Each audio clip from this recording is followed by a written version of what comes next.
Humans have had a close relationship with animals for thousands of years. Scientists agree the domestic dog has been a trusted pet for around 15,000 years. And cats became part of the household from 10,000 years ago.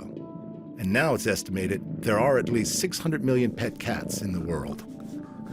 Exotic pets have also been kept for thousands of years. It's well documented that the Egyptians kept baboons as pets, and exotic animals kept in the home feature in many ancient texts. In modern times, the keeping of exotic pets has increased. A staggering statistic is that there are more tigers in the US alone than there are in the wild. Animal owners truly believe they are playing a role in preserving the numbers of exotic animals. But on the other side of the debate, there are those who believe it is a cruel practice to keep any animals in captivity. This series explores the issues from both sides, from those who know the dangers, but see the benefits, to others who condemn the keeping of exotic pets. Their stories follow.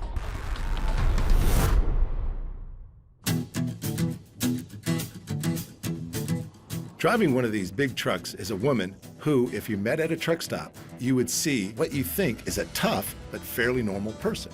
But this truck driver is far from normal, but in a pleasant, caring way. Bonnie is an interstate truck driver, but when she gets home, her life is about her animals. I rescued her. She had a broken leg when she was a puppy, and they were gonna put her down, and I said, how much do you want? How much is the vet gonna charge you to put her down? And he said, oh, $50. I said, well, I'll give you the $50 and take the dog. Bonnie's ranch is far from ordinary. Let's start with the dogs. I've had up to 50, but being that I'm driving truck all the time now, it's too much. 20 is a little much anyway. It's a lot of work. And I have a great guy that comes out here and works and helps me do stuff. You know, it gets monotonous. I mean, because, you know, you got some that when I'm gone stay in the house and they don't get out, so, you know, you have a mess to clean up. The guys, you know how guys are about doing that. But they do a pretty good job, I have to admit. But, because I got some really old girls in here that are in their, you know, 14, 15 years old. And they can't take this heat and they can't take the bad weather, so you just have to do what you got to do. He's the one that brought the bears home. This is Reno, and he is a giant schnauzer. This is not something that's happened just all of a sudden, trust me. I've been doing this, like I said, for many, many years. I don't think anybody could have enough dogs. I mean, dogs are your buddies. That's the dogs, about a dozen of them. Next, exotic parrots. You shut up. You shut up. What did I tell you about that, talking like that? Give Mama a kiss. You love Mama? Oh, I love you too. Look at that. He's very intelligent. He can do all kinds of little things when he wants to, but getting him to do it's another story. It's like, you know, I don't have to, don't make me. From there, it's horses, about 10 of them. And then an unlikely friend, a fully grown adult steer. He's a very good pet. I probably could ride him if I wanted to, but he's a very good pet. Everybody thinks I ought to sell him, but I can't sell him. He's a pet.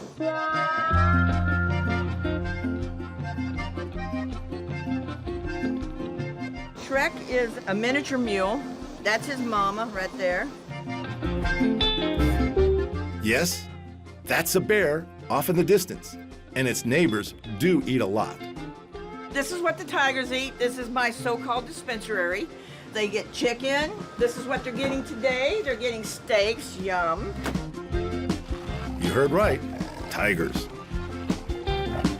You have to try to give them variety. You have to give them chicken, you have to give them beef, pork, you give them horse meat. We do get deer in. This is the freezer for chicken. My people that work for me, so what I have them do is I have them take the chicken out, and I make them look at the label for the weight, and I tell them exactly how much I want fed every day. So for them to calibrate it, and then we have records that we keep on how much they eat, who didn't eat what today.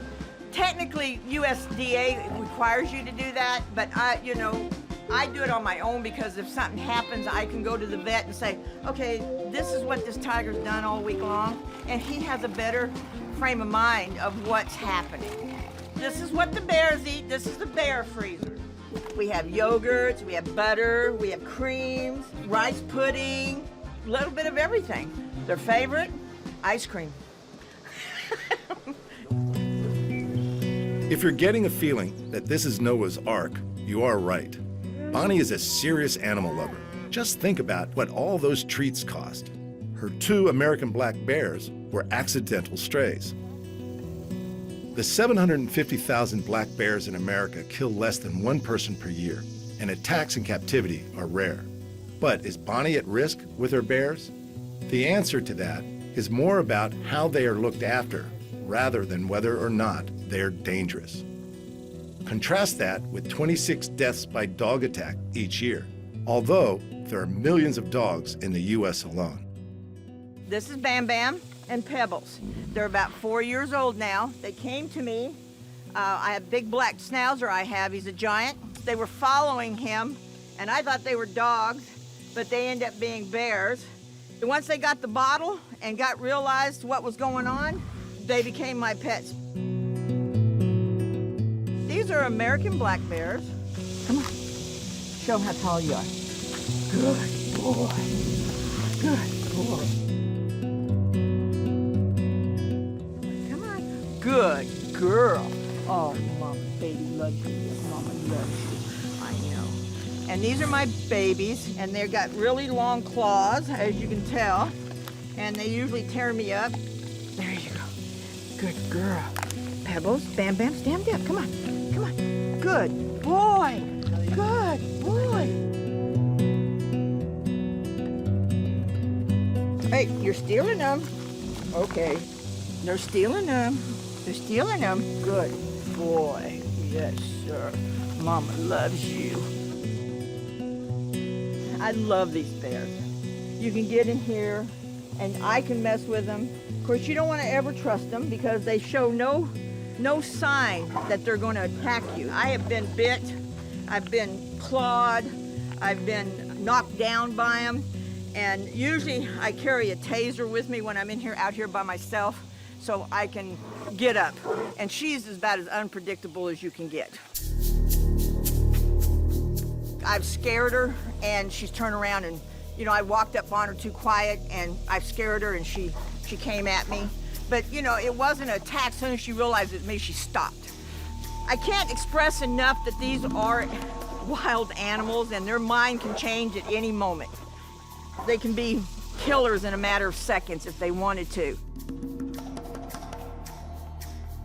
I have found with my experience with animals, exotics, domesticated, you feed them well, you take care of them well, you give them plenty to eat, they seem to be fine.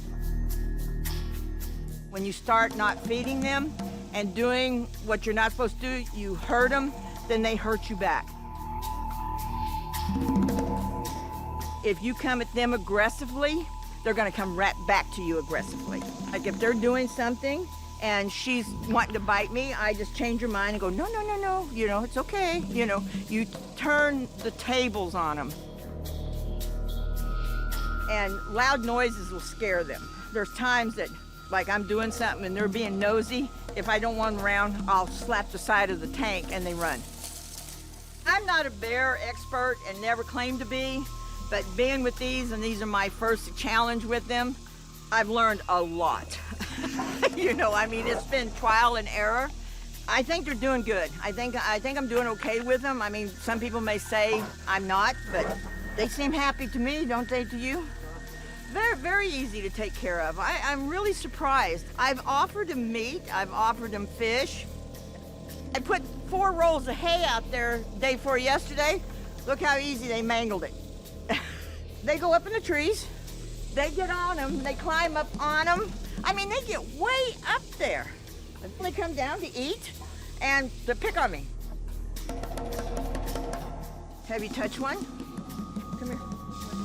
Bam, bam. Come over here on this side, touch the butt. These bears can be dangerous, but that is also part of their appeal. And this could be why predator pets are popular. The feeling of being with these animals is a mixture of fear and fascination. I'm slightly worried now. Oh, he's licking me. Oh, dinner.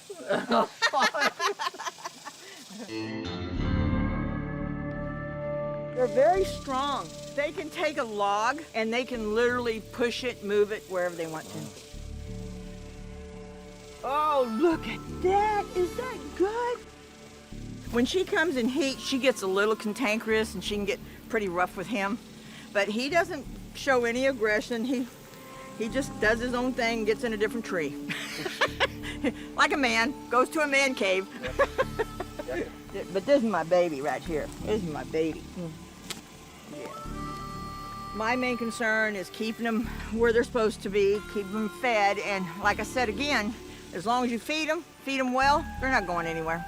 And these guys here can't go back out in the wild because they don't know how to feed themselves. So basically they're mine until I die, and then when I'm dead, I have a sanctuary that's going to take them, and that will take them and the cats. So they already have a place to go. This way people won't have to say, well, she's an old woman, where are they going to go when she dies? Well, there is a place for them to go. And it's a wonderful place. And they will care for them like I care for them. Been there a zillion times to keep on different times and make sure how they take care of their animals, and I'm very impressed. I don't know how long they're going to live and how long I'm going to live, so there we go.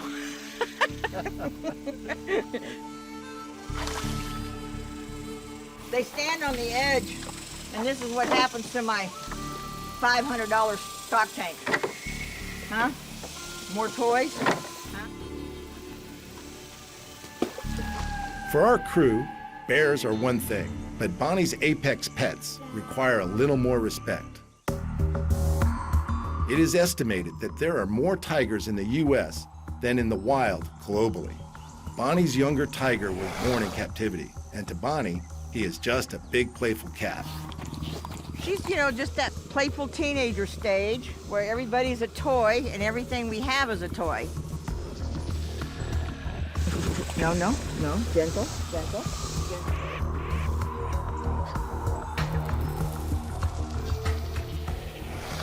You notice how she has not hurt the dog? Mm-hmm. He hasn't yelped or anything?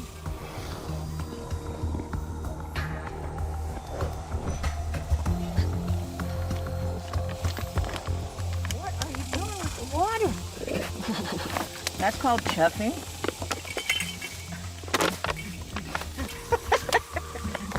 She goes, what was that? Don't run. No. Oh, are you okay? The concern is what will happen when the big cat reaches maturity.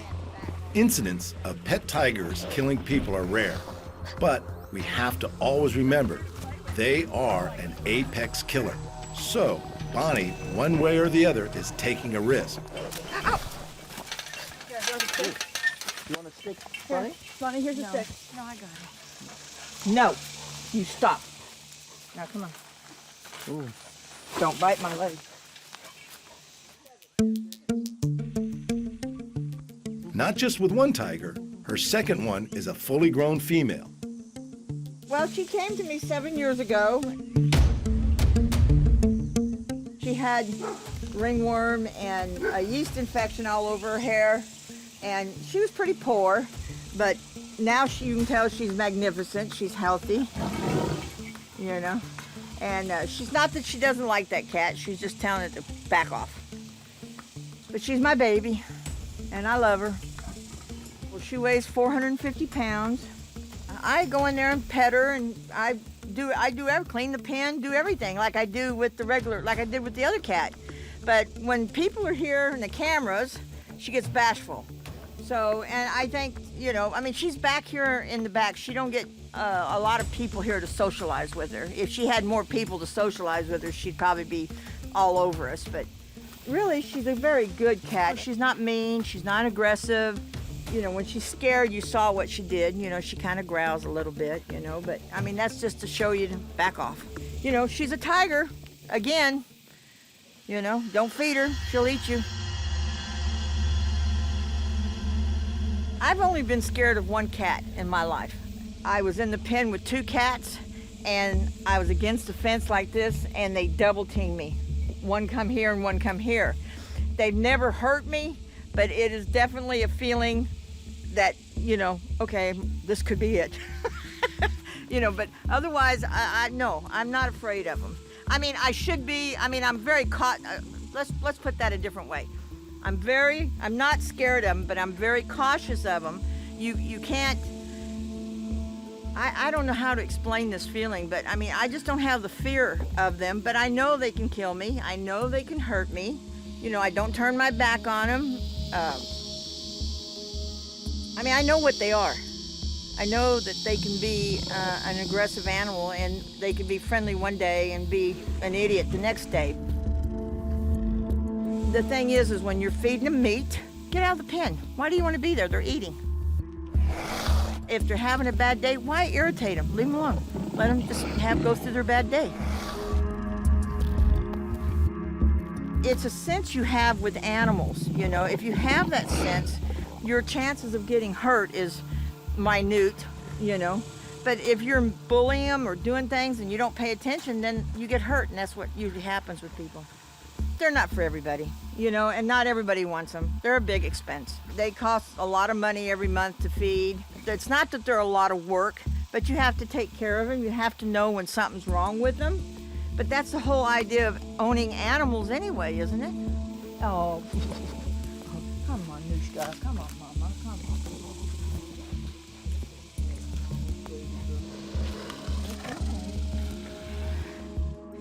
on. Anushka.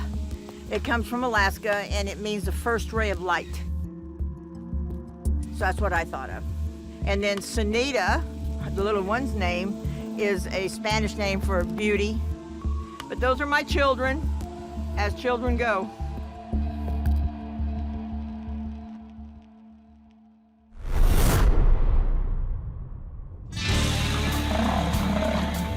The American bison is an unpredictable and at times lazy and unconcerned animal. They appear peaceful, but this large mammal has a temperament that is totally unpredictable. Bison roam the plains of North America in their millions. Hunting decimated their population down to less than 1,000 animals. Today, things are looking up. The population is growing, and to one family, a pet bison is the perfect house companion, even if the house is a little A-frame cottage on the plains of Texas.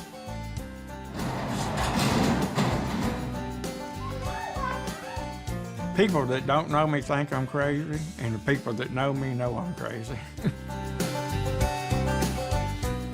I've been here for 31 years. I've been training horses for a living, and I use buffalo or bison to train my horses with. Yeah, I was fascinated with them when I was a kid and never thought about even owning one. I don't think when I was young you could legally own a bison. They're a little on the crazy side, and most people that raise cattle don't want to mess with them because they tear your pens and stuff up. They're a lot wilder than a cow is, and they're harder to handle for most people, but if you know how to handle them, they're almost as easy to work as cattle are. Sharon and RC are both extreme animal lovers. We both have the fascination with bison. I'm not much for the little bitty dogs or anything like that. I like the wildlife. And that's one reason why RC and I, fit together, because we both like the wildlife. The more Western it is, the better we both like it. The first time I ever saw a bison, of course, was RC. I mean, in life, I've seen them on TV and all that, but first time was whenever RC brought some home to train his, cutting horses. After that, we decided to own Wild Thing, and he become our pet.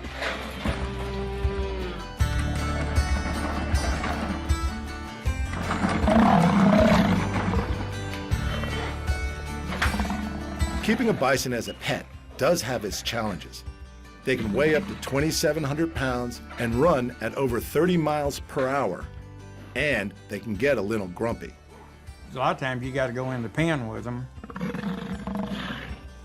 and you got to know your distance and everything, because if you get too close, they're going to come after you, or they're going to run away. And if they don't run away real quick, they're fixing to come and get you.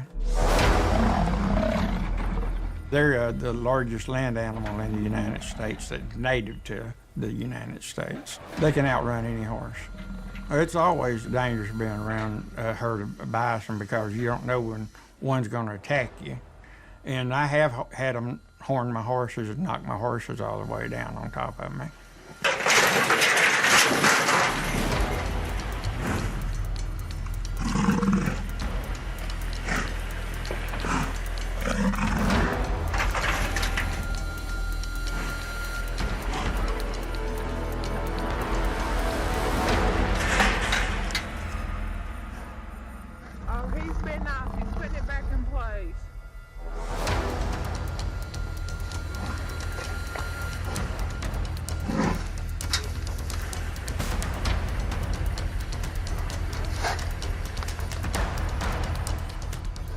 I've been in this situation a lot. One particular cow one time come after me, and if I hadn't had a jacket, I threw it on top of her horns, and I got out of the pen while she was fighting the jacket.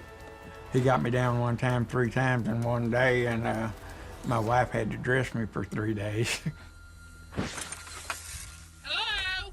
He knocked me down. He was wanting me to be a buffalo and play with him, but I got to an axe handle and explained to him we didn't do that.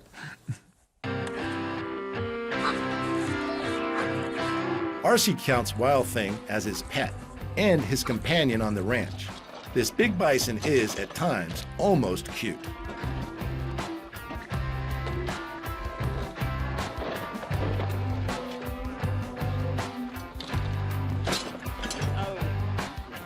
Wild Thing, of course, you know, I mean, he's a little orange calf, you know, whenever we get him. He's about 2.5, 3 months old. And of course, RC's trying to halter train him and everything, and he conquers that. But then I have a brilliant idea, and I said, well, why don't we bring Wild Thing in the house? Hello, Wild Thing. And he says, you don't understand. He is a bison. He could tear up your house. You may not have nothing left. And I, well, you only live once. You bring your cats and your dogs and your kids in the house, so might as well. So ever since then, we've been bringing Wild Thing in the house, and he's grown up with us.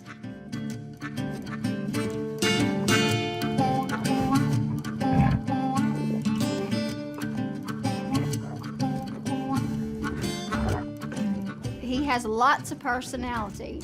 Even though he's a bison, he's got personality. I mean, if he gets his feelings hurt, he goes and pouts. And you know when he pouts, because he just has that certain look in his face and the certain movements that he gives. Wild Thing also likes to be pushy sometimes, but then again, Wild Thing can be loving. Wild Thing! Hello, baby boy. But only to RC and I. Only the past 10 years, I've been able to actually touch him and groom him. I mean, I'm always out there taking pictures of him and different things like that. I can wear fringe and wear big headdresses that I make with feathers. RC, he can't wear fringe around him, not safely.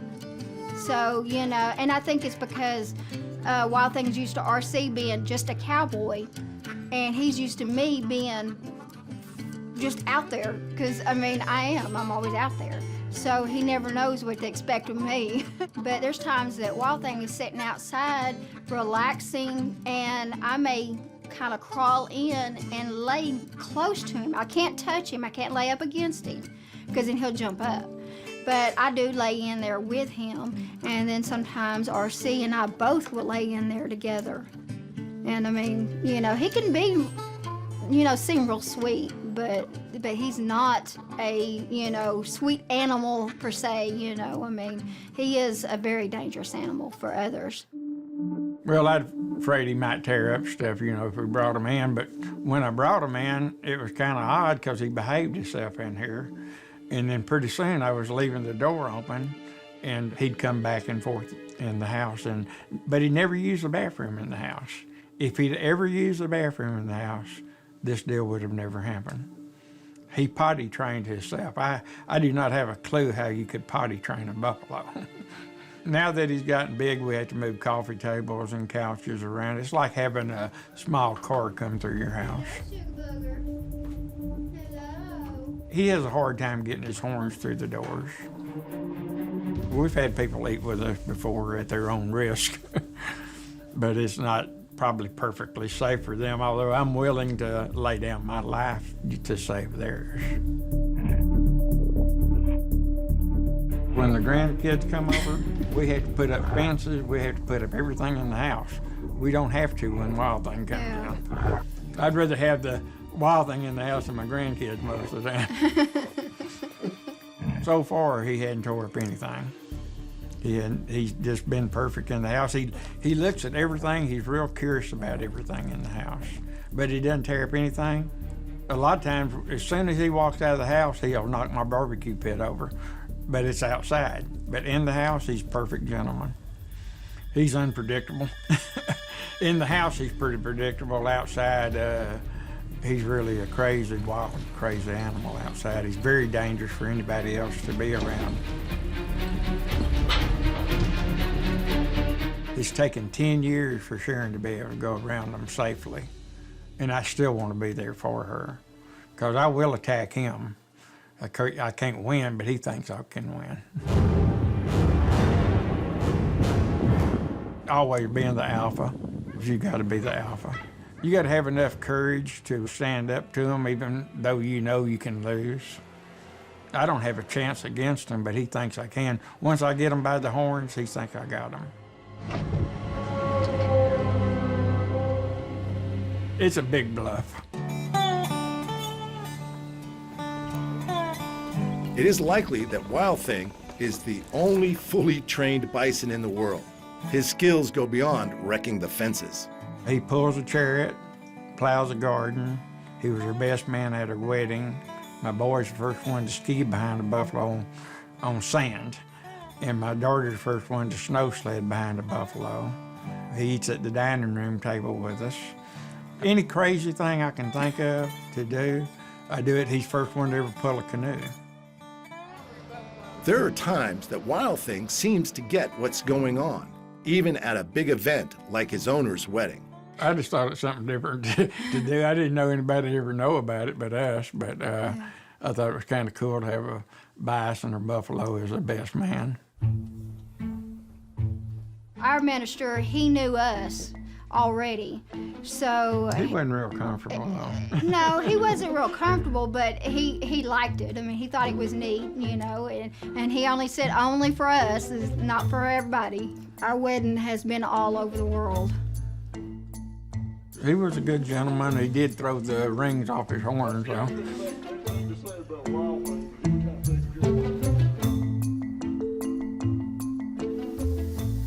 I see him as a little baby.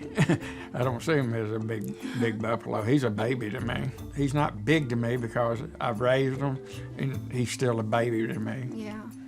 And when you look at his little face, it just looks so sweet. So you just fall in love with him, you know. I have no fear of him at all, but I do know when not to mess with him. He's moody. There's sometimes I know that I better leave him alone. There is no doubt that this is a dangerous animal. It could escape and cause a lot of trouble. But to date, Wild Thing has seldom wandered beyond his local street. If he gets out, everybody just take pictures from their porch, but they know not to go around him. Yeah. He goes down the road about a quarter of a mile and fights a cedar tree. And I learned the first time I went down there, I better let him fight the cedar tree for a little while, because he'll come after me if I try to make him quit too soon. Mm-hmm. So I let him go ahead and fight it for a little while, then I'll put a rope around his horns and lead him home. He's got a real big barn, and he has fans in it, and I water the ground every day because it's hot this time of year, and he stays pretty comfortable. Of course, his favorite place is in the house. I go there and feed him every day. I can pour the feed in the trough. If you try to pour the feed in the trough, he'd kill you. He don't want anybody feeding him but myself and Sharon. I have let other people feed him through the fence and he'll attack them. RC treats Wild Thing with mutual respect, but it is RC who has to do the cleaning up. I just got a lot of joy out of him. I got to clean his poop out of the yard every day, and you know what? I'm glad it's out there so I can clean it up because I just enjoy him. I brush him every day. I spend more time with him than I do my wife. I'm in the pen with him when he's tearing up stuff usually. He may be throwing the canoe in the air or tearing the fences up. I stay in the pen with him. Ever since he hurt me one time pretty good, I think he knows he hurt me and now he don't want to. And the hard part when we're filming or doing something out there and we want a video or something, I can't get close to him when he's tearing up stuff. But for the opposite reason, you think. Woo! If I get close to him, he's gonna quit. Because he's gonna protect me by quitting. So if I wanna, Sharon's doing a video of him tearing up a fence, I gotta stay back far enough that he won't quit. Because once I get in a danger zone, he shuts it down. He knows I'm his best friend because I never do anything against him. I do everything for him. Wild Thing will be here All his life. all of his life. Yeah, we'll never give up Wild Thing. Hopefully he's middle aged. He's 12 now, and he should live to be around 25 at least. I hope. And he's not going anywhere. There's no amount of money could ever buy him. He'll never be for sale. Never. And he would be too dangerous for anybody else to have. And one thing about the bison, there are some other trainers. There have been other trainers. I've known 4 of them killed in the last 5 years. And they kill nearly all their trainers. And he may kill me, but I hope he don't. And I sure want to protect her.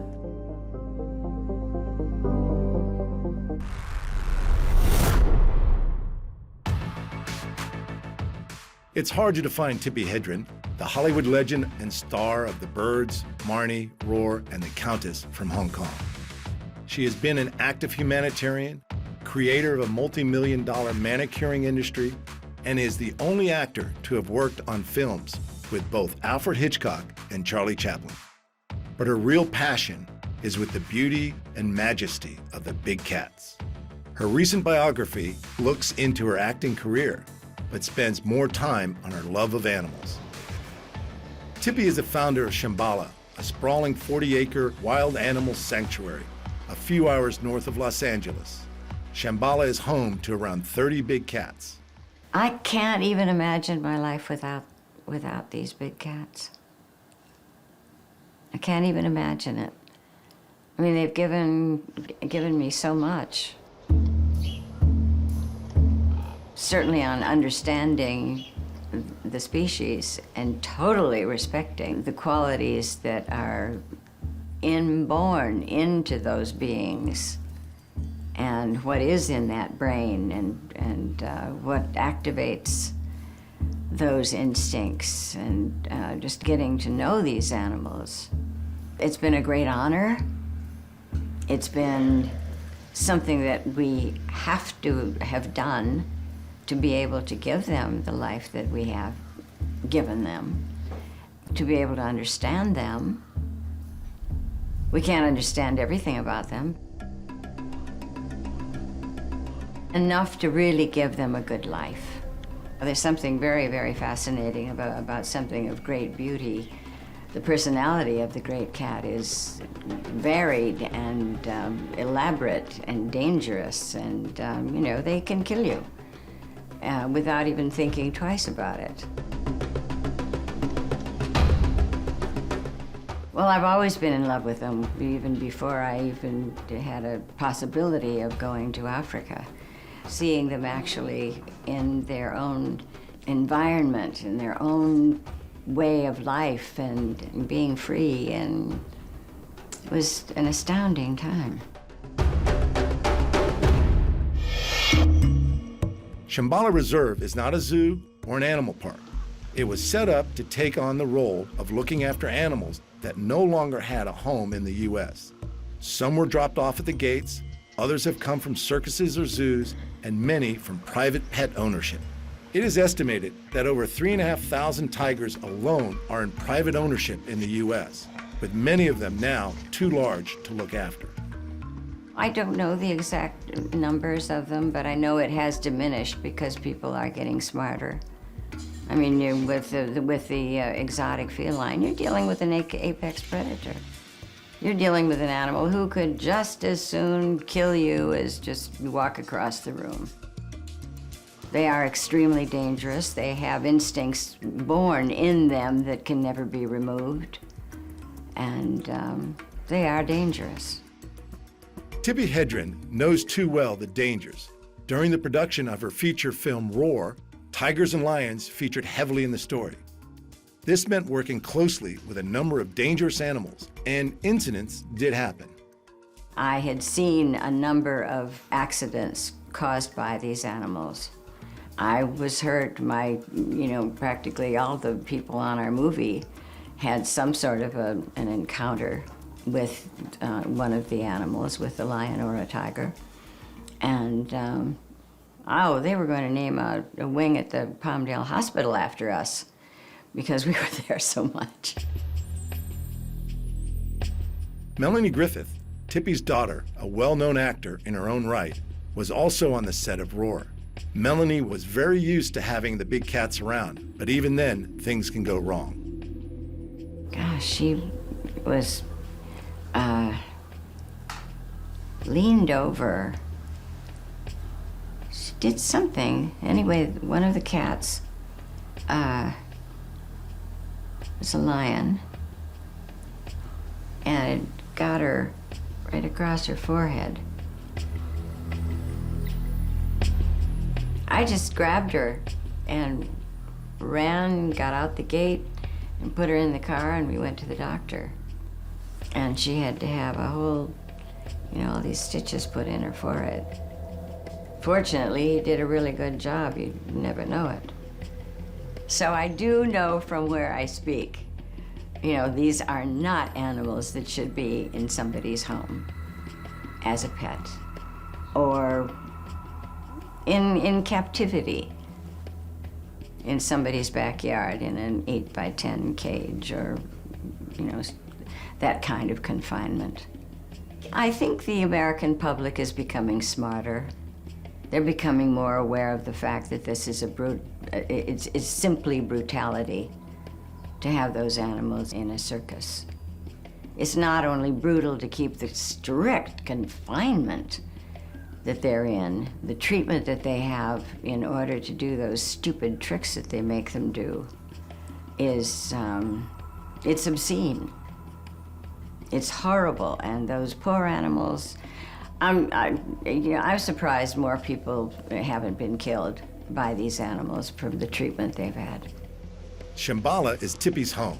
She shares the 40 acres with her cats, and in the past, it was common for some of the animals to live in the house, even to the point of sleeping on the bed with her daughter, Melanie.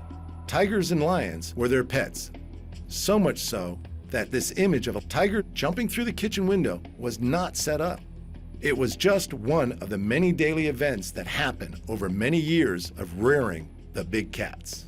But Tippi reached the conclusion that rather than having them as pets, they should be studied and left to live their natural lives rather than be part of the household. The decision was made to stop the interaction with the animals, especially after the dangers became more noticeable. There was a whole group of women. They were in college. They wanted to have a photograph with a tiger. And they found the tiger, and the tiger was trained to stand there and be photographed. And they all went up and had their picture taken with the tiger, and one of them went up, and the tiger moved and stepped on the girl's foot, and she screamed, and the tiger jumped her. There are situations that are so frightening and so unnecessary. It never should happen. In fact, at one point, I remember gathering my staff around and I said there will be no more contact with any of the animals again. Right now, it's over, it's done. And they were all really angry because they really enjoyed having that one-on-one with the animal, with the lion or the tiger. And they were smart, they knew what they were doing, but that doesn't make a difference. You're dealing with an apex predator who has the top say. They have the top word. It's a great honor to have one of these animals be your friend. To know that that animal recognizes you and likes you, but they're a weapon. They're a weapon, and they operate simply on their minds and their instincts. And you can't ever forget that. When you're not dealing with a killer, I think any kind of an animal needs to have whoever becomes the power of in a captive situation must know everything about that species, about what does that animal need and what can I give it that they need, not what I feel like giving them. You know, oh well, I've got an 8x10 cage out in my backyard, that'll be fine, he'll fit in there. That's not enough. No, there's a great deal to know about an animal, any animal that you decide to take into your life, no matter what it is. Whether it's, my little cat that just walked by or whatever. What can I give that animal that will give him a life that he will be content? And if you look at it that way, there probably wouldn't be so many unhappy, miserable animals in captivity. I think there are a lot of people who would like to have a wild animal as a pet. Of course, it depends on the type of wild animal that you choose. However, if you're choosing an apex predator to become your pet, you're making a very, very big mistake. A huge mistake, because the instincts in those animals are it's in their brain. And there's nothing you can do to change that. They will always be a danger. You just don't ever know when it's going to come to the foreground, and most likely you wouldn't have the strength or the knowledge of how to react to it. I mean, these animals are powerful beyond belief. I don't know, the tensile strength of these animals is one that we can't, in their greatest amount of power that they exude, there isn't any way that you could fight that other than a bullet. I feel very, very grateful that I've been able to have this life with the big cats. I am very grateful that I have managed to become an older woman. I've still got all my limbs and I'm still walking upright, because there have been times when I was put in the hospital, because you're dealing with an entity that is so powerful and so unforgiving, and they're not good at telling you what their plans are. We feel very, very fortunate that we haven't had any serious problems with these animals. And I do not recommend anyone acquiring a lion or a tiger as a pet for any reason. The fascinating thing about them is that you just never know. I mean, you can have 10 years of just absolute angel lion, angel tiger, and then bam. It's like playing Russian roulette. Shambhala has its role. It is one place where lions and tigers can feel safe and cared for. Tibby Hedren has done so much for these animals. They are in captivity, but the respect shown to each and every one of them goes without saying. But the final word on owning a predator pet is a warning. With the exotic cats, you're dealing with a serial killer.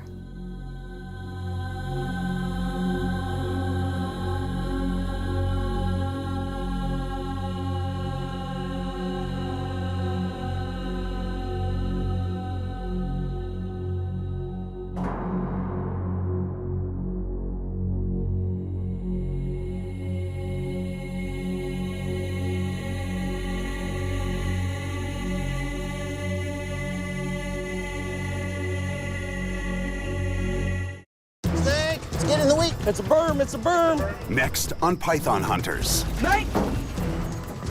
Burmese pythons have invaded the Everglades. They're a problem and there's more and more of them. And to find out how they got here, the Python Hunters get up close and personal. More snakes than I've ever seen. They're spreading out because there's too many in one area, so now we're seeing them around people's homes here. Don't let him go to the water. Oh, she already started a musk. That's spewing all over the place. He is testing, Wider. Nice try, little buddy. Burmese pythons have invaded Florida. To eradicate them, the states issued 15 special permits to snake experts. And these men got permits numbers 1, 2, and 3. Biologist Sean Heflick has been chasing, studying, and breeding reptiles his entire life. I've never been afraid of snakes. Exotic reptile breeder and cop, Greg Graziani, knows his pythons inside and out. I got my first Burmese python when I was 12 years old. Python breeding pro Michael Cole has sold his designer color mutations for as much as $25,000. I've learned about reptiles the hard way. I didn't go to school for it. It was a passion. Now, these snake breeders are defending the Everglades.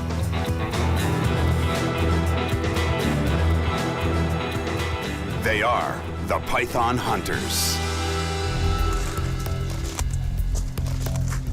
Yeah, people think when you say island that it's a nice cleared out space that you can maneuver in. I don't think they really catch the grasp of these tree islands out here. Oh, well, they're thinking palm tree, margarita. I'm thinking palm trees and margaritas, but I'm not finding it.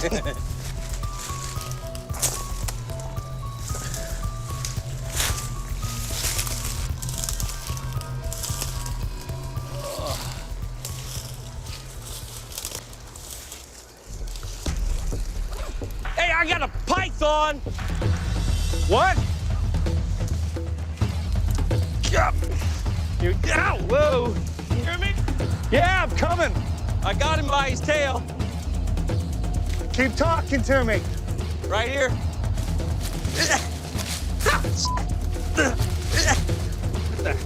What's the quickest way to you? He is Where you hot. at? Keep He's talking. not happy. Here. Keep talking to me. Right here. Wait. Oh, there he is. I told you that I was kidding. Look at his eye. Watch. He just tested a wider. Yeah. Came across that thing and it bolted, just trying to get away. And I laid my hands on it, and when it realized it couldn't get away, came back at me trying to defend itself, and a little too close for comfort. Nice try, little buddy. His teardrop comes up over his eye. Yeah, that's strange. That's real strange. I mean, his right side is normal, no pigmentation. This is a Burmese python. It's originally from the jungles of Southeast Asia. But since its accidental introduction here in the Florida Everglades, it's reproducing at a fantastic rate. This top predator's appetite can threaten the fragile balance of the Everglades. This vast subtropical wetland is only a few meters at its deepest, but it's also home to hundreds of species, including 40 listed as endangered. The berm thrives here because its tan background with brown splotches and black outlines allows it to blend seamlessly into the habitat. And it needs to. They are opportunistic carnivores that lay in wait for their prey. Let me get a ground temp, because that's the only thing we need, a ground temp and a GPS. Head temp first. Okay. Head temp is right at 80, and the ground temp is at 66.8. The temperature of the python and its surroundings are key pieces of data for understanding this cold-blooded animal's needs and habits. Weird little snake. I came out through here. He was heading this way out of the sun. So I may have just spooked him out of that sun. 9. Mosquitoes are good in here. Yeah, I got no bags either. I haven't restocked. I got bags. I got bags. I don't know if I hit myself in the eye coming through there or what. Maybe I burst a blood vessel trying to get through that. You saw how close he came to grabbing me on the testicles. The one before that, when I laid my hands on his tail and I yelled, I was kind of half distracted because I was calling y'all. Right. And I turned around, there's a gaping mouth like Is that what you yelled? I'm not kidding. yeah, 3 inches from from the goods. Got the temps Let's get him out. in here. I got bags. You got bags? Yeah, mosquito. He thought it was a snake. No, I didn't think it was a snake. I knew you were hitting me. Yeah, but I got evidence. I saved you. That was a malaria carrying mosquito. I saved your life. We got a long airboat ride home. The Burmese python isn't only a threat to the balance of the Everglades. Rightly or wrongly, it's also seen as a public safety issue.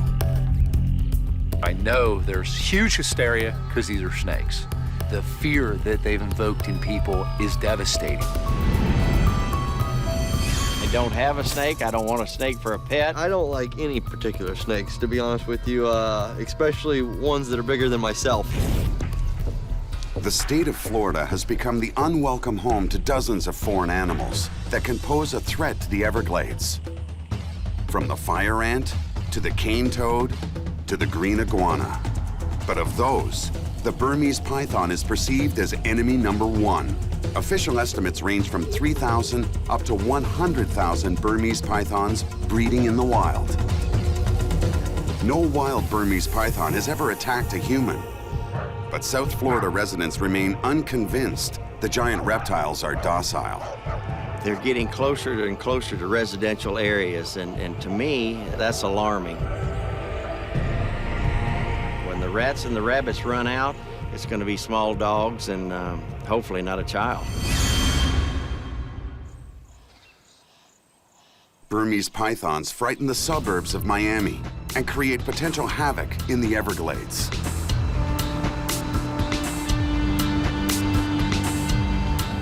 Some blame irresponsible pet owners for releasing these snakes and creating both the problem in the city and the python explosion in the Everglades.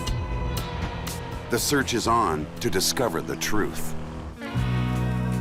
A snake is best studied if it's captured alive, and the best way to do that is to capture them by hand, if you're experienced enough to know what you're doing. Depending on how big the snake is or what kind of brush you're in, you can lead the snake around by its tail. This is where they evacuate. This is where they release their musk. That's a snake's other defensive weapon, a highly odorous cocktail of musk, urine, and feces. It is not fast enough to get back and get a hold of my feet and my legs. If it bit my shoe, big deal. I've got boots on. Get down. You can literally just hang onto the tail, watch it where it's looking, and then get it behind the head. Once you've got a control of those 2 spots, you don't get bit and you don't get musked on. That's the way I catch a snake. That may be how he catches a snake for a demonstration, but Michael hasn't caught a snake in the wild this hunting season. He's determined to change that, and soon. Here's a few things that we keep in the bag when we go out hunting. The one thing we definitely need are snake bags. Whenever we capture a snake, we gotta have something to put it in. So we keep plenty of these, multiple different sizes in here for different size snakes. Every time we capture a snake, we like to get a ground temperature, also a body temperature on the snake. This is an infrared temp gun, so we can go ahead and shoot the snake and get the temps for those measurements. We obviously have to get a measurement on the animal, so we keep a soft measuring tape so that we can get that. This is probably one of the most impressive things everybody sees. This is not what we use to euthanize snakes. This is actually to help get through a lot of the thick woods and things like that. This is a snake hook, and this is a collapsible hook that we can pack in the bag here. But we use this anytime we come across something venomous. We can use it to manipulate the animal. Mike, you got anything in your bag that I'm not carrying here that you need to show us? Well, I used to carry exactly the same stuff as you guys, you and Sean. We've been traipsing out here for weeks and weeks and weeks, and every time we go out, we all have the same stuff in our backpacks, so I thought, make mine a little bit lighter. I don't carry anything in mine. I see how you are, because I got about a 50-pound rucksack here, and so you're just pretty much depending on me. I appreciate that. There you go.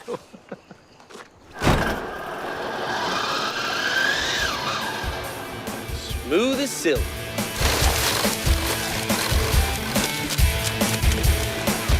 The state of Florida has licensed these snake experts for one reason: to stop the pythons.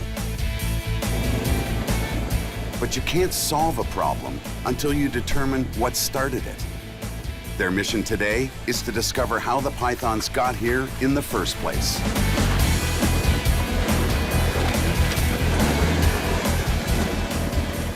No one knows. My colleagues, the biologists, and the local media and the politicians, we don't have any idea what's really, truly going on in the environment. Surprisingly, little is known about Burmese pythons in the wild. Theories on how they may impact the Everglades are educated guesses at best. Every python they catch provides much-needed data. Bright day, sunny. The hunters start at a site where pythons have been recently reported. They first check in with the dispatcher at the Florida Wildlife Commission. This is Michael Cole, python hunter. Yes. Yes, we're gonna do a hunt this morning. Permits number 1, 2, and 3. Thank you. Bright day, sunny. Good day. I think we'll do well today. Spot temperature readings indicate the rocks are warm enough to attract basking snakes. 106.8, that is insane. When hunting for cold-blooded animals, temperature readings are key. Burmese pythons need to use the sun to control their body heat. A lot of little game trails through here. This is a perfect little haven. Yeah, no doubt, no doubt.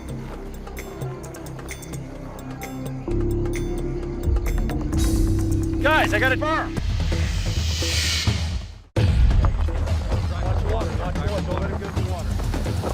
Grab the hook, other side, Greg. Hang on, let's get her away from the water. She's not happy. Oh, she already started to musk. She get you? Yeah, a little bit. There we go. All right. Well, that's a good-looking snake. That is beautiful. It is nice. This is this is a typical wild caught specimen. A little thin. Yeah, this is the size we're finding. Although this is the average size. Yeah. I mean, we come across the 14-footers maybe a little every once in a while. But what do you think? You guys want to take guesses on this? I'm saying 9.5. I got 10-2. Got her? Let me grab. We had to get your bag, get some measurements, GPS, all that fun stuff. Yeah, this was a good day for this. The goal of all this hunting is to collect data. There you go. The snake's size, 38, she's 98, total length. GPS coordinates of its location, 0.52480. its temperature, 74.4. its general health. Every piece of data is a clue in understanding how the pythons live out here. We need to find out what these animals are eating, where they're at, how big are they, how quickly are they reproducing. He's about to get musked Michael, on. Look Michael, down. a little closer to your face. I can't get it in this thing. This snake is going back to their state-licensed reptile facility. Hang on, what is... Captured Burmese pythons are either humanely euthanized or kept for further study. I'm not sure if we can ever eradicate them without an act of God. I'm not sure that we can't, but we need to find out. Get another one. One down, But the big question is, just how did thousands of Burmese pythons get in the Everglades in the first place? Well, there are two theories. Here's Miami. The first is that in 1992, Hurricane Andrew wiped out a reptile storage facility, injecting hundreds of Burmese hatchlings into the Everglades. We know that there's at least one facility that was present during the hurricane. Yeah, and that was right here. And we're talking about 900 plus Burmese pythons, none of which were recovered. Yeah, well, they were babies. I know, being out there, that a baby Burmese python, 17 to 24 inches, everything eats them. Everything. However, as babies, they can find cover easier than large animals. It's been almost 20 years since Hurricane Andrew. Plenty of time for the pythons to breed out of control. We're talking about, in a hurricane setting, the area was flattened. And we're talking about an animal that has evolved in a geographic location where monsoons are commonplace. Yeah. Probability doesn't have any logic to it. In the wild, Burmese pythons can lay a clutch of 30 to 40 eggs every reproductive year. Even if 95% of the python hatchlings died, there would still be enough to worry about. If 1 or 2 animals makes it per clutch, that's 27 to roughly 60 animals that survived in one location. That's not a bad insertion value. The second theory behind their proliferation is pet release. Florida City Homestead area is just full of reptile people. Dealers, keepers, eccentrics with lots of exotics. But we need to go out there and we need to find out.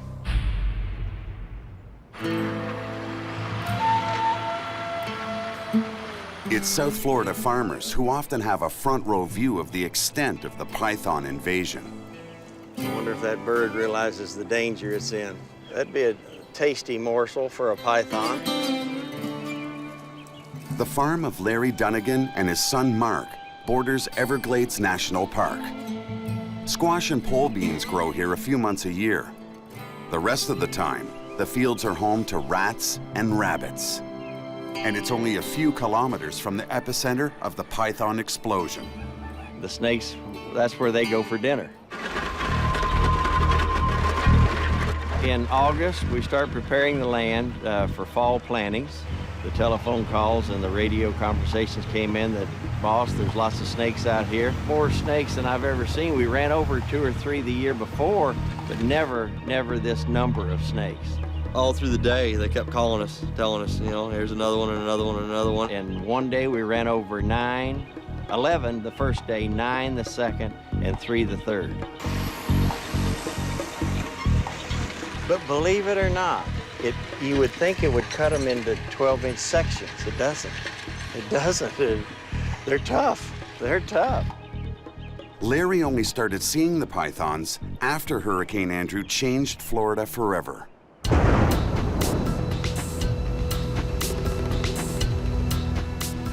Hurricane Andrew, a Category 5 massive hurricane, is one of the most horrific, horrendous storms we have seen in decades. Swept right across South Florida and literally decimated and flattened anything and everything that was in its path. One of the things that was in its path was at least one breeding facility and wholesaler that contained hundreds of Burmese pythons.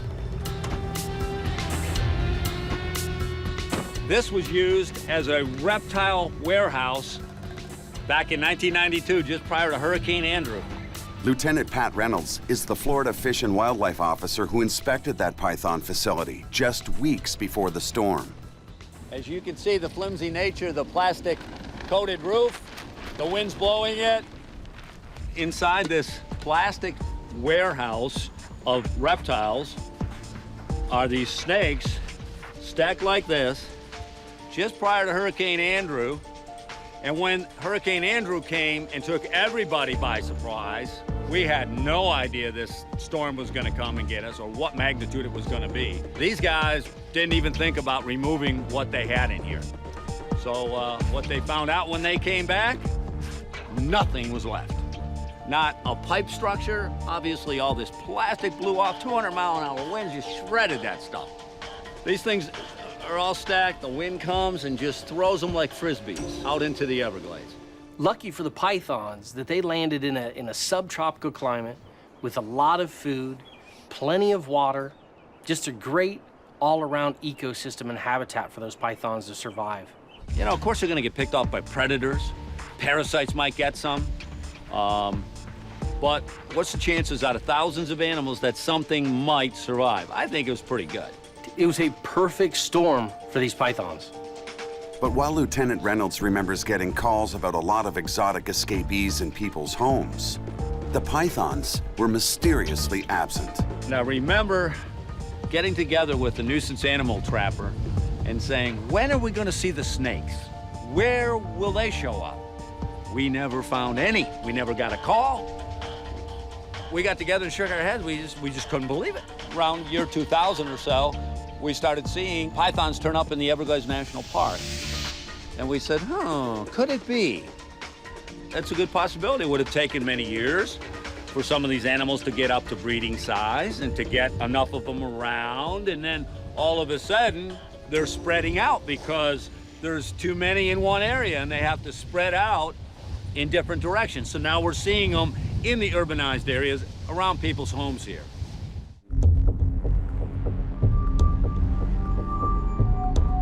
A few kilometers north of the area where the storage facility was destroyed, the swath of wild lands between the Everglades and the surrounding communities is prime hunting territory. Michael is still waiting to catch his first berm of the season. And there's rats everywhere. That's about 6 I've jumped up already. Find me one of the gutted python. Then we're talking. I think I pretty much have to, don't I? Yeah. No pressure, Michael, no pressure. No pressure. Sean and I are very competitive. Right now, he holds the number for the most captures. I hold the number for the largest capture. You know, and we argue which one holds more weight. And these three guys all want to be the first on any snake they see. I mean, no pressure.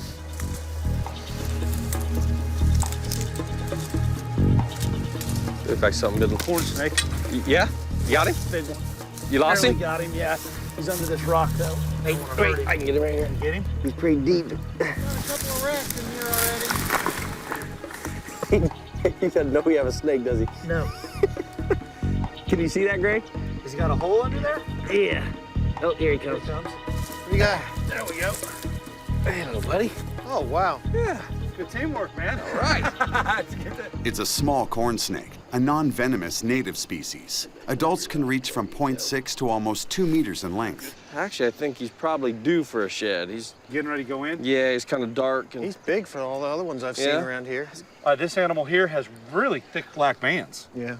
I mean, usually that's just one scale, and you got like a scale and a half there. He's warm enough to be on the move today. Tempt that rock. I'll bet it's over 80 degrees already. 84.9. Yep. That's your high-tech data collection instrument. This works, man. I'm still old school. Listen, you can't get the cop out of him. Look, he's got. That's right. Press hard, 5 copies. But as the hunter who hasn't caught a python yet this season, it's Michael Cole who gets squeezed the most. Why don't you go down that way, because I'm going to turn him loose here, and I don't want you screaming snake when he crawls up. Sean and I have kind of been looking at him as the unlucky rabbit's foot at this point, and hopefully that'll change, especially for Michael's sake. But you know, though, every python we've found has been heralded by an indigenous snake first. Yep. So, Yep. we're on the right track. This is nice. There's a little shelf.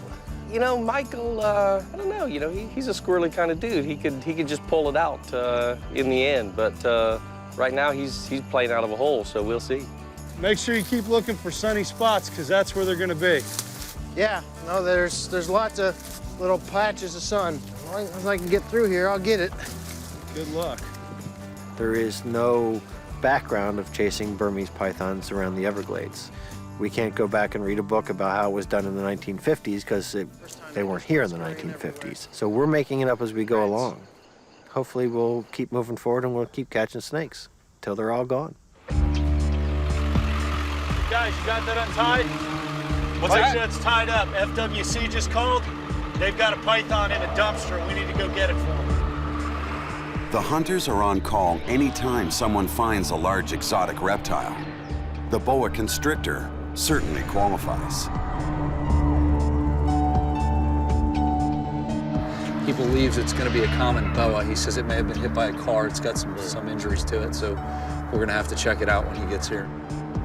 The Florida wildlife officer was called in when a snake was spotted in an industrial park. It's a common boa, and it was in one of the Dipsy dumpsters.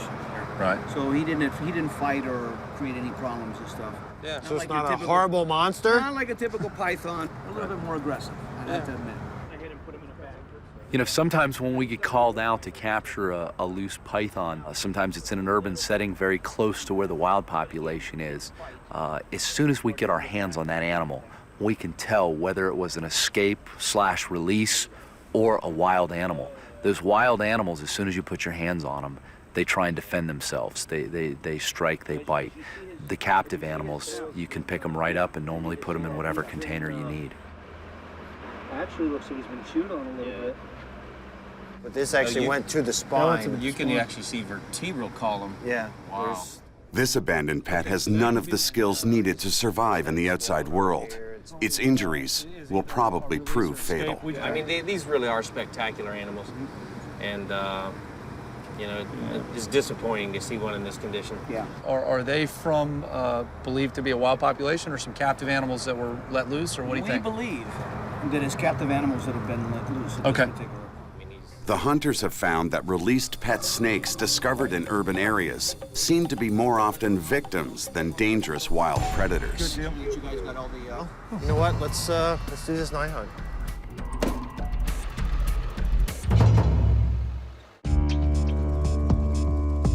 As the sun sets over the Everglades, cold-blooded snakes like to slither out onto the roadways to soak up the last bit of heat from the day.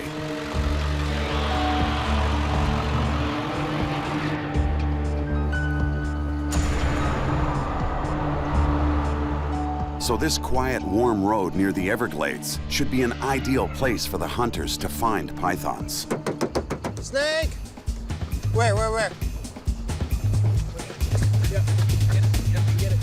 All right. There it is. Get it. What? You got him? Oh yeah. Look at that. Nice banded water snake. Look at that pretty little animal. Look at that. Is he getting ready to musk you? Yeah, a little bit. Awesome little animal. Look at that tongue action. He's not bad. This light's off here. He's healthy. Hey, beauty. Yeah. Hey, beauty. Look at that belly Nice color. coloration on the belly there with the reddish-brown checkers. Nice banded pattern. People mistake this animal for the Florida water moccasin or cottonmouth. And, you know, the juvenile cottonmouths have a banding pattern like this. But if you know your snakes, these things look nothing like a cottonmouth. The head is a lot smaller, no brow ridge. But, you know, thousands of these get killed every year because people think they're water moccasins, which is really unfortunate because these are great snakes. South Florida is home to 4 venomous snakes: the water moccasin or cottonmouth, the coral snake, the pygmy rattlesnake, and the eastern diamondback rattlesnake. Oh, yeah. This is the stuff. You keep your musk tonight. You keep your own musk. You boys are learning. Oh, yeah, this snake's 3 years old. Yeah, all right, let's get this one off the road. He disappears. All right, let's go get a python. Let's go get some pythons. But the hunters are here to catch invasive species, especially the Burmese python. One down. Hey, that's good. Early in the hunt. It is a big full moon tonight. I didn't expect to find anything. I've been told that full moons are a bad time to catch snakes.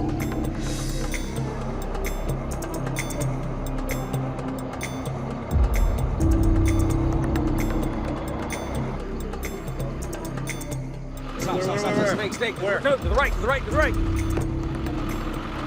get in the wheat. What do you got? I went in. Get in there, get in there. It's a berm, it's a berm. Yeah. No, it's not huge, but it's a berm. They're moving. Driving, the lights are bobbling around, and I wasn't sure it was a snake. I saw a break in this white line along the road. You know, I wasn't positive until the break in the white line disappeared, and then I knew we had a snake. The ones that we're finding in the Everglades, two things happen when you come across them. They run, and we try to catch them, or they stand their ground and they bite. And when they do, it hurts. This is a magnificent representation of one of these smaller Burmese pythons. What happened to calm, Snake Whisperer? Well, as soon as she realized that was warm, that was a defensive bite. Totally defensive. And she's real nervous right now. This animal is not aggressive, it's defensive at this point. This animal is trying to get away from the situation that it's in. Oh, yeah. The typical adult size of berms in the Everglades is 3 meters for males, 4 meters plus for females. We get this tape measure right here at exactly 54 inches. This snake is just half that I size. don't say he's warm, but he's been around your hand. Look at that, look at that. Oh, he's like so close. Yeah. So close. So close, wants a piece of you. Come on, little girl. It's all right, girl. She's gonna take advantage, isn't she? So you got 2 rows on the outside and the top, 2 rows in the middle, and then 2 on the lower jaws.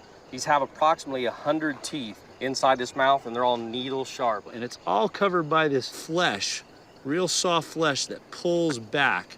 And when that animal sinks those teeth in, those teeth are curved backwards so that nothing can get out of its mouth. That's what they do. They're opportunistic. They sink their teeth into that prey item, and they hang on to it. That's leverage. Then they wrap the coils around it, and they suffocate their prey. But she's got heat-sensing pits all around the upper lip. And when she senses that body heat, she can tell this is another animal. They say that man has never invented anything. They have always taken from the natural world. And this is a prime example. Same temperature gun we just used to capture the temperature on the road, on the ground, and on her head to see what the differential was. That's an IR, infrared heat gun. That is the exact same mechanism that this animal uses. The bigger the animal, the harder she'll strike. But the quicker she'll have spent all her energy. You know what?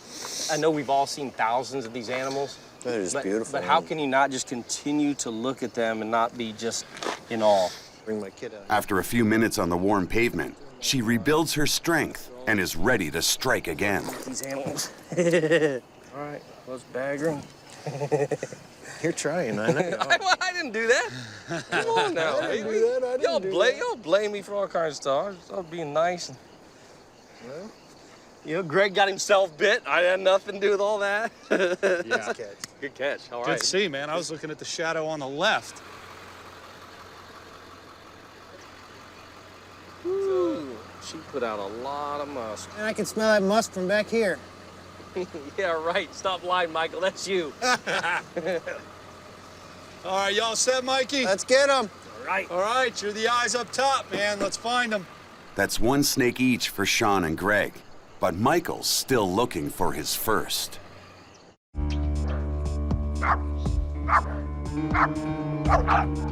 Many people still believe that all wild pythons are either escaped or released pets. Pets like Sean's 4.5-meter berm. He just keeps coming. He is a gentle giant, without a doubt. He looks impressive and he looks like he could put a hurting on you, but aggressive, not at all, not at all. I got my first Burmese python from a lady I met. It got too big for her, and she gave it to me. And that's also a great story of how I met my wife. Now, some politicians are looking at banning the trade in these exotic animals altogether. What I have to believe is that in order for me to keep my Burmese pythons that I'm so passionate about, that we have to figure out how to keep these snakes that are in the wild from becoming a problem. For exotic animal breeders, combating misinformation about pythons is a priority mission. I think Burmese pythons originally came in the pet industry out of a machismo factor. Burmese pythons found their way into American homes in large numbers back in the 1980s. People thought, oh, you know, Look at this, I can walk around these things on my neck in public and chicks are gonna dig it. I think it started in a different capacity than what it exists in right now. Now, with advanced breeding methods, they come in a variety of color patterns. From 1996 to 2006, almost 100,000 Burmese pythons were legally imported into the U.S. With a size of a Burmese that can get 20 feet also comes a lot of responsibility and, if you're not careful, a potential danger. In the last 30 years, there have been 13 reported deaths caused by pet giant constrictors, all of them either their owners or members of the owner's family. To put that in perspective, during the same period, more than 700 Americans have been killed by dogs. Just like, you know, raising up a puppy. You can do great things with them or you can do bad things with them. Oh, muscle. Most captive Burmese pythons are gentle giants, but these 3 snake experts believe one thing: they're just too much pet for most people. What happens is you buy this beautiful 18-inch baby Burmese python. You love it and it's a great pet and you handle it, and a year later it's 8 feet long and you handle a little bit less often. And a year later it's 12 feet long and you handle it hardly at all. And eventually it becomes an animal that costs you money and you're not enjoying it, so you're going to try to find another home for it or a zoo. Or release it into the wild, as many believe pet owners have already done. That's why the python hunters are working to round them up before they destroy some of the Everglades' indigenous and endangered species. But Greg and Sean are taking a break from the marshes to conduct some python intel. It's Amnesty Day at the Miami Zoo. If there's one place to size up a pet release problem, it's here. That's a nicer animal right there. All pet Burmese pythons in Florida have to be registered with the state at the cost of an annual fee. On Amnesty Day, owners of pythons or other exotic animals can surrender their pets, no questions asked. It's one of Florida's ways of keeping these species out of the wild. What we typically see in these amnesty days is that people just intermittently arrive with snakes, sometimes giant constrictors, Burmese pythons, retics. As they pour in, you know, they'll register them in with FWC, and then, you know, we'll take a look at them and see what we got. It's not long before a snake arrives that proves how large and how quickly a python can grow. They sell it to you, it's only about this big. And then you feed them, you take care of them, and it grows and 5 grows feet, and 6 grows. feet. It's about that big around. And we got a Chihuahua who's about this big around. So, Not a good idea. yeah. They're awesome animals. Even though I love the Burmese python, for one individual, they can't be too much of a snake. We didn't have the room for him in the house we're in. It's an apartment. We have like 5 people living in it, and it was getting too crowded. They were getting big. We're just securing this is a large albino patternless Burmese python. The hunters note that of the 9 Burmese pythons turned over today, all but 1 are unusual colors. This raises an important question. Why aren't the designer pythons, why aren't these color mutations represented in this wild population? I don't think we found one. After investigating both the pythons found in the wild and those found in the suburbs, the hunters believe there are 2 different explanations for how they got here.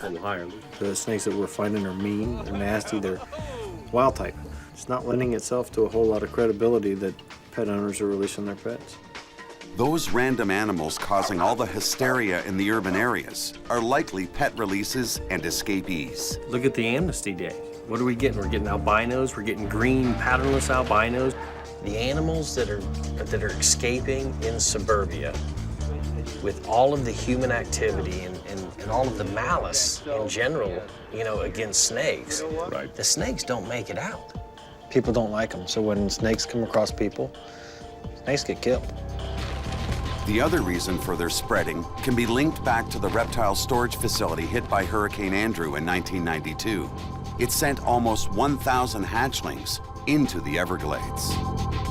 Remote area, plenty of time, plenty of food, kind of like a slam dunk. A genetic study of the animals in the Everglades shows they're closely related. Sean finds that many of his fellow biologists are convinced once they see the data.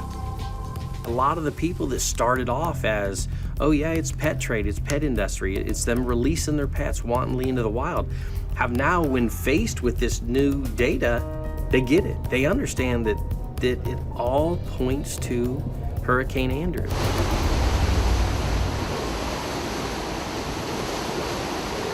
We still need to get rid of the snakes. They don't belong there. I mean, I don't think anybody argues that. For some, like farmer Larry Dunnigan, it can't happen fast enough. We're all in the same predicament with the pythons. They're a problem, and there's more and more of them. They are prolific, and we're seeing more and more of them every year. Larry's workers crunched a record number of the giant snakes this season. We're not used to snakes. We're afraid of snakes. They didn't know what they were. They knew it was strange to have that many, but there wasn't nothing they could do. They ran over them. But see, a python could easily hide out here. They kind of, in my terms, give me the willies.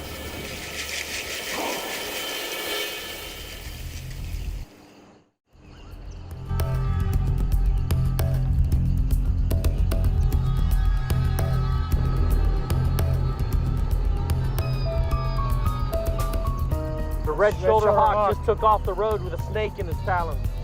Now, it's time for the hunters to use the knowledge they've gained to help them find the Burmese pythons. Colored underbelly, too. That's a good-sized snake. That could be a baby Burmese python. Shoulder hawk. As they watch the food chain in the wild firsthand, they're able to separate fact from myth. Look at that. The red-shouldered hawks, the ospreys, they're feeding on these baby Burmese pythons. That's just free food. The hunters say that it's a media myth that pythons have no natural predators. I've heard it said over and over again on the news.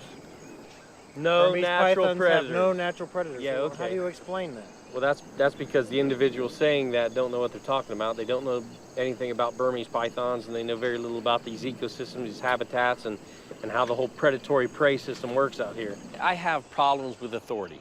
Always have. You know, I don't think I'm going to change. And I think my biggest issue comes from people that don't know what they're talking about. The birds. Huh? What about the birds? It's been up there. They know the Everglades are full of dangers for Burmese pythons and python hunters. The alligators that are out there, the crocodiles that are out there, the Burmese pythons that are out there. I know we've got, black bears, we've got hogs, we've got Florida panthers. But there's a lot of people that probably say, I don't want to run into that. I hope we don't find a panther. I'm a little bit intimidated by that creature. Absolutely. Licensed by the Florida Fish and Wildlife Commission as python hunters, the guys know that FWC officers face more dangerous threats. Hey guys, we're gonna check out this memorial here. Gotcha. This monument honors 2 officers killed in the line of duty. People come and go, wow, now you're dealing with crocodiles and venomous snakes and large constrictors. Isn't that more dangerous than law enforcement? And no, people are more dangerous.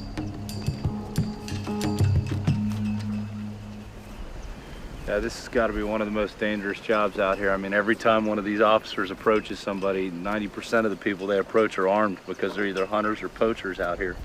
So, I mean, a really, really dangerous job. And geographically, they don't have backup. One guy could be covering 4 or 5 counties. I respect the heck out of them. Not a job I'd ever want. Let's go catch some snakes. Yeah, let's lend a hand, see what we can do. The hunt for the Burmese python continues.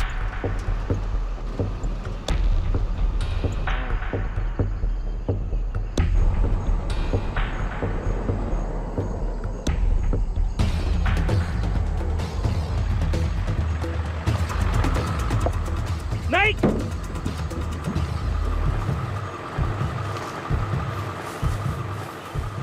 Wow, that's a good find, man. Gorgeous. That is awesome. This is a Brooks. That is the prettiest Brooks I've ever seen. My God, are you serious? And we're in a pile of thorns. I didn't even realize it. I grabbed. Oh, you realized I realized it. No BS. This is the nicest captive or wild-caught looking brooks I've ever seen. As a kid, this was the ultimate find in South Florida when I was capturing, you know, snakes down here. I have not seen one of these in the wild in That is 7 years. incredible. And the funny thing is, we're both bloody. Has nothing to do with the snakes. Yeah, right. You know, the terrain here is worse than the animal. Main food item for this snake right here are other snakes. Hatchling Burmese pythons don't stand a chance against this. And the larger pythons don't feed on snakes, so he is not in danger by any of the larger pythons. So the baby Burmese pythons could actually help this species.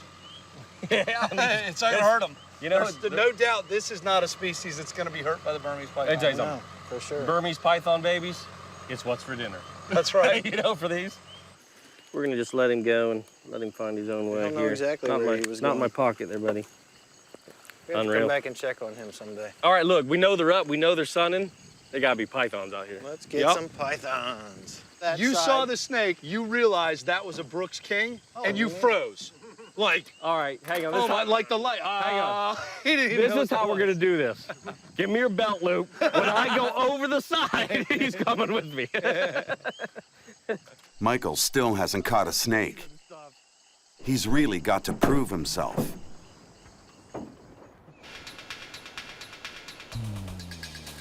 The wildlands around the edge of the Everglades are not only ideal Burmese python habitat, but the many trails make it more efficient for python hunters. There's another game trail over here. Which means Michael really needs to find a snake. If you don't find one soon, we have to come up with a sacrifice to the snake gods. And I mean, you know, it makes the decision pretty easy. I got a sharp knife too, buddy. Just stay back.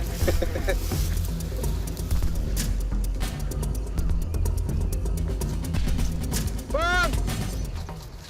You got one? Yeah. Sean, get under the rock. Get it. Oh, shh. Hang on. Hang on. Don't let it get under the rock. No. You got it? That's spewing all over the place. Ah. You got him? Yeah. That's a... Whoa. Oh, yeah. He likes Come you. to Papa. Yeah, you hold him. So I just grabbed his tail and I'm yelling to Sean, grab it before it gets under the rock. Time he got over and grabbed that, I realized the rock was only that big. But hey, you know what? I won't be quite as excited next time, but this one was good. That is a great snake. Let's get us him out up in the open somewhere. Out of this hole here so we can get all our measurements and everything on this guy. This animal's healthy. It's another wild python with natural colors.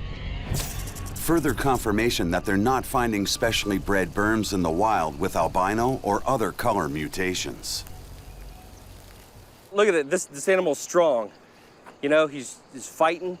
He's not listless. No, he Good- found a good place good to hide tongue in that action. cold weather. Nice muscle tone. Guys, let's get a quick temp on this guy before we handle him too much. All right. See where we're at here. Shoot that. 78.1, max read.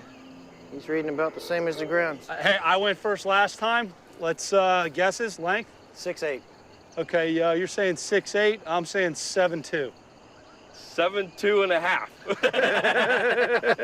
Isn't that how that works, right? Give me the vent first. Well, I got 96 overall just because I'm staring at it. All right, Sean, you beat me by a half inch. It didn't look that long to me. It's all how you play it. It's all how you play the numbers. 2.5 meters long. In the Everglades, male Burmese pythons typically grow to 3 meters. So based on its size, this one's probably less than 2 years old. All right. You got another bag? Hey, I gotta say, yeah. Mikey, welcome to the club. Here, you too. Yeah, Have some right. spooge. Then they use it as a spooge hand. Yeah. Dang it. It's exciting because it's my first, catch for the season. It's my snake. It's my catch. These guys got to stop ribbing me. So now I'm gonna see I'm one of those guys. It sneaks past. I'll have more catches than both of them in no time. This thing's got a lot of energy. You want to see how cooperative this guy is? Yeah. Yeah, there he goes. He's... Got him? Oh yeah. He's still pissy. Oh, more crap. Literally? Literally? All right. And, yep, good deal. Minus one more. All right. Good job, boys. Good job. All right. Their journey has allowed Michael to catch his first python of the season. And in the face of the ongoing debate, help explain how these snakes first started breeding in the wild. Since Hurricane Andrew in 1992, just over 1,300 Burmese pythons have been captured. With thousands of the snakes still breeding in the wild, it's but a drop in the bucket. Snake! The work of the python hunters is needed more than ever.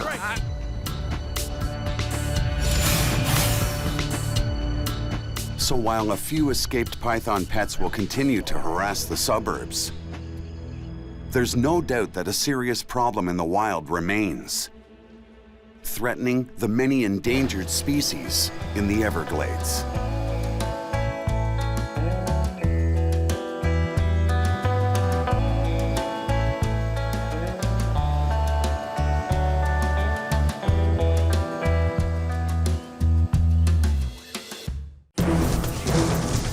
All right, I got something moving. Pull them out. They're back.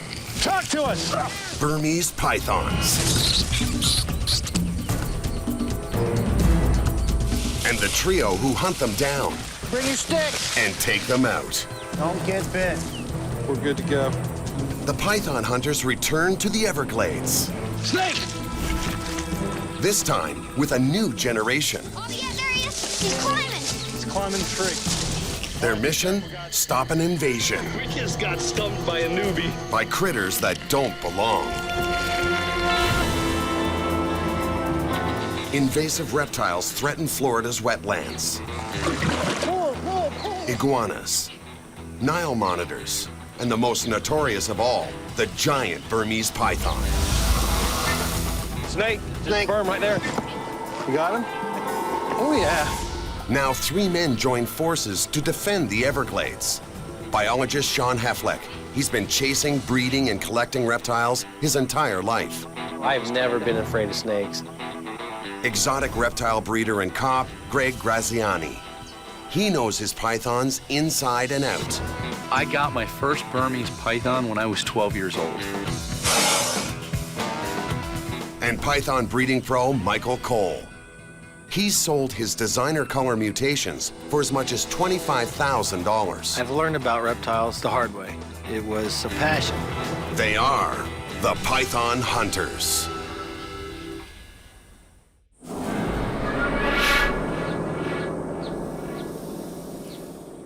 It's the new season of python hunting. Here we go again. Let's go catch some snakes. Let's get out there. Yep. Today's mission, discover if Florida's bitter winter put a serious dent in the Burmese population.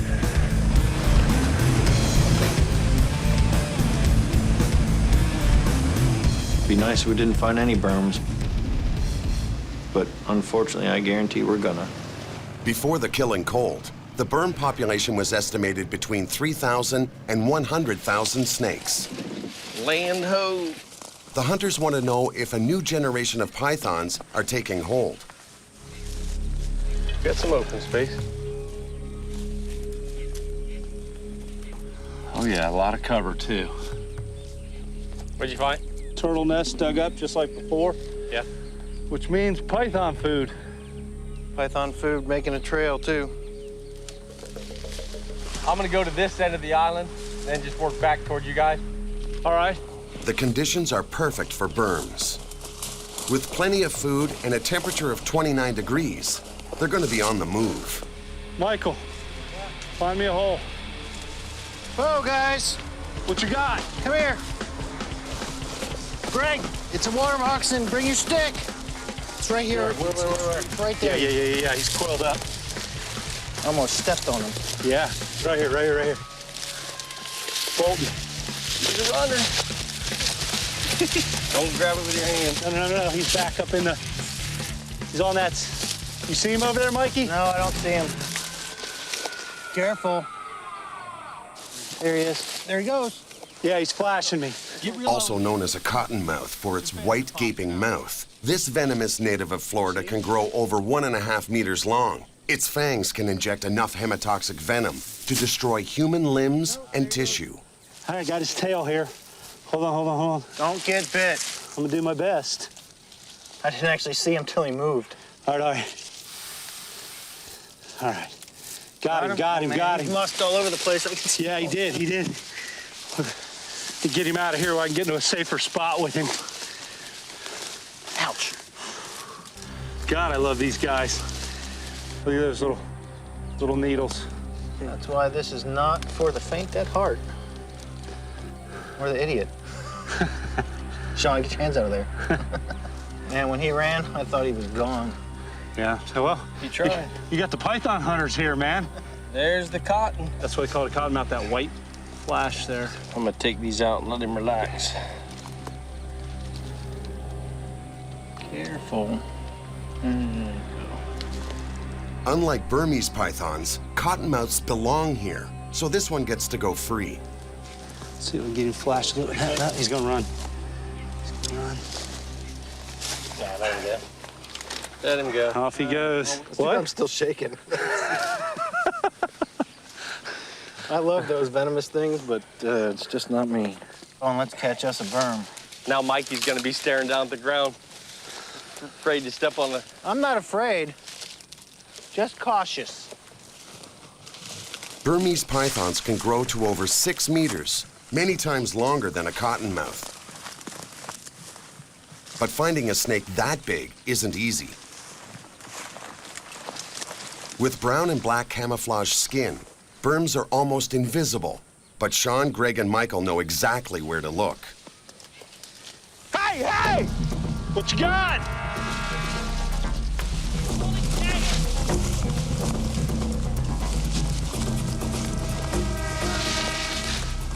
Talk to us! Talk to us! Come on, talk to us! Come on! You in the water? Yeah, right at the edge. Damn it. I'm coming through. I see you. It's slippery. I have no idea where his head is, but... You have no idea where his head is? No, because... Which direction he's going into the grass? Right here in front of me. His tail's between my legs. Hang on. All right, I see somebody. I see somebody. Grab his tail. Wait a minute, I'm about losing. I got his body right here. I got the mid part of his body. Can you release it and I drag it this way? Michael. Grab this. All right. I got a tail in the case. All right, I got the head. I know, but he's got this rat. We're gonna have to back him through or reach through. Hold on a second.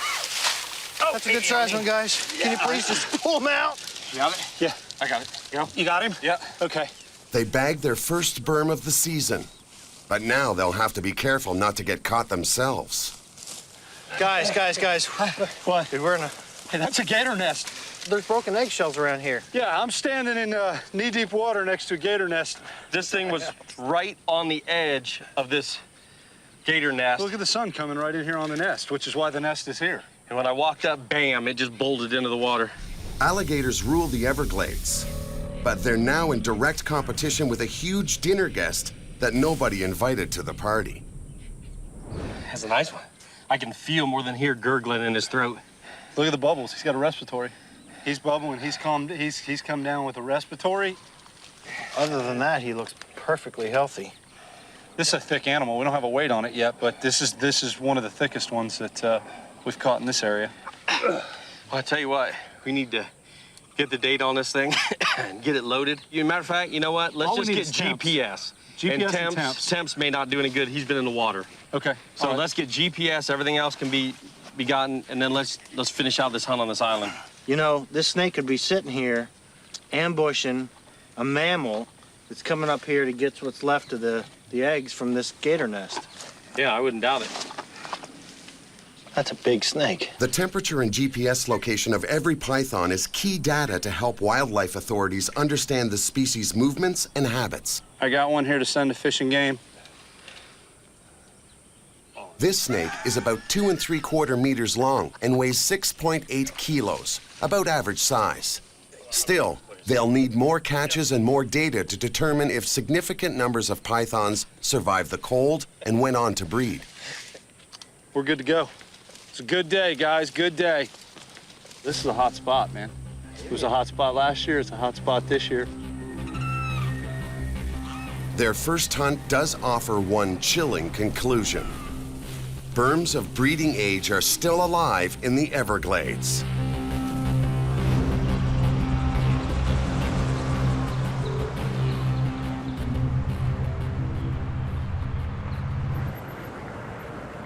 With a berm in the bag, the python hunters decide to chase a new invader lurking in Florida's extensive canal system: iguanas.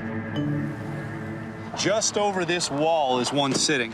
As soon as we crossed this street, we saw one sitting over the wall. So when we approach that wall, we're gonna have to be, you know, real stealthy to get over there and get close enough to them. Let's check those out. Let's do it. Florida's wild iguanas are mostly descendants of ship stowaways and escaped or abandoned pets. They number in the thousands and burrow into canal and bridge embankments. And that's another invasive reptile problem Florida can do without.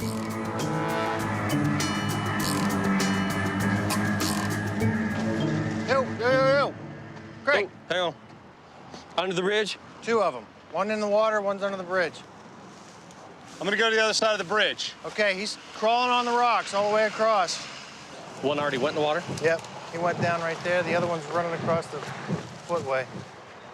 See him right there? That worked real good. That's an iguana there. Hey, Mike, we got 2 of them exactly at this point on the opposite end of the bridge. One facing the road, one facing out. Oh, and they're heading up. No, that one's going down. God, that thing moves almost. No, he's going up. He's going up. He went down and up. Go across that side. Yeah, I got it. I see the big male right here, though. Oh, he knows what's up now. You're gonna have to go across. He's this way. She went right down that crevice. Oh, did she? Well, mine might not work, but I stayed a lot drier with mine not working. That was a nice big male, though. Yeah. It was. It was You were bright red, inches too. away from him when you dove in on him. Did you see him? He wasn't happy, too. Well, I thought, head bob, here like, we I don't go, know because what he started coming. This is good. I say we at least... There goes my sunglasses. Oh, did you have them on? Yeah, they were on top of my hat. They should be right out there. There they are. Is that them straight out? It looks like a white. I think I see them. I can't. No, they're about halfway up, halfway down. Looks like they're kind of trying to float. A little further out. No, out. No, straight out. Dive right there. Right there.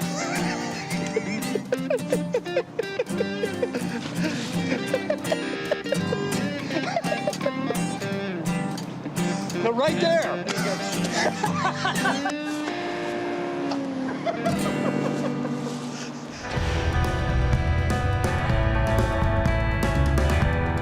Whether catching iguanas or snakes, the python hunters are always busy. Tonight, they're out combing the roads. Snakes are attracted to asphalt warmed by the day's sun. It's a good bet they'll find one. Mikey, you got your glasses? Yeah. Hey, Snake. berm.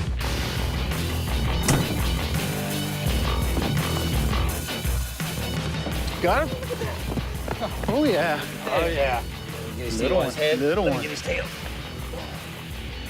He's twitching. Hang on. Let me turn him, and I'll turn him right away from you. There you go. You got the tail. I know this get even game here. He's trying to get you I know what he's thinking. I know exactly what he's thinking. He's all yours. Oh no, you jack. I said he's all yours. Yeah, just what I want. Back in, all over me. To defend themselves, pythons squirt a foul mix of musk, urine, and feces that lingers for hours. Come here, Mikey. What are you pointing at me for? Come here, Mikey. Come on, man. What are you pointing at me for? Taste it. Go, I got one hand sexing for me, Michael. I'll sex it for you, but let me hold. Of course, it's a girl. Is it? I don't think I've caught a girl this small. She's fighting you. Damn. I don't care about getting bit. I didn't you do keep it. putting this tail on me. You keep, I didn't do anything. I thought you wanted with this dang tail. I'm telling you. I'm not taking the blame I was just looking for scars and stuff. It's a good-looking animal. Looks pretty healthy, too. Not overly happy. Huh? Okay, we all ran out of the truck. What are you doing? God, jerk. Delicious. You guys have given me the tail twice. He's not happy. No, he's not. You want to hold the snake and I'll do that? You got him? Yeah. Hold on, bro. Smile, Sean. You can let go of the head, just don't let go of the tail. 68 3/4. 7 exactly on girth. What, you came just hunting for mama or what? Yeah, that's all I carry, big bags. Pigs or? That's all I carry, big bags. He's gonna put bodies in there. 6 pounds, 7 ounces. Done. Done. And we're out. Okay, I spotted it. Got the tail. Greg took the head. You can hold it. Over. It's early morning at Mike's place. Come hither. I'm ready. Come on, Jedi. Woo. Get away. Oh. Fight me for real. Chicken. Oh. Whoa. Ow. People think it's dangerous to go catch snakes. I got a sword fight with that kid every morning before school. That's what danger's all about. Mike is one of the world's top breeders of exotic ball pythons. This morning, after a year-long wait, he'll find out if he's produced another new, one-of-a-kind genetic mutation. I think we got some baby snakes hatching. You want to go cut them open? Yes, please. By mating snakes of different colors and patterns, Mike hopes these eggs will produce unique and valuable skin designs. To assist in the hatching process, he cuts the shells. This is the most exciting thing about being a snake breeder. Sometimes we're making brand new, never seen before color mutations and pattern mutations. We use these scissors where it's pointed up in the corner, so we make sure we don't cut any of the snake or the veins. Looks like we have a... I don't know. Looks like we have a pastel or a super pastel. Look at all the veins that are not quite absorbed yet. Wow. When it's ready to come out, all of those veins will turn gray, and the blood will be absorbed into the yolk, which gets absorbed into the snake's belly, and then it'll be ready to come out. Oh, wow. The first ever pastel calico window granite. Wow. Genetic engineering of ball pythons is worth the effort. Look at those colors. Each one of these snakes could fetch up to $12,000 from collectors. Feels kind of like rubber. And it's a boy. All right.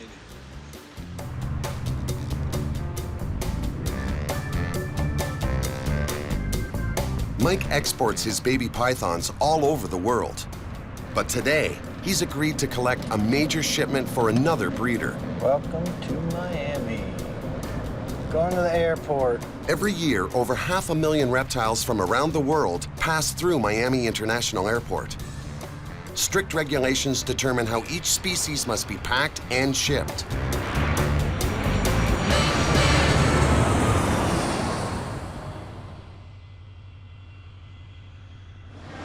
Is that Joe's shipment? Yep. I'm gonna pick that up for him. All right.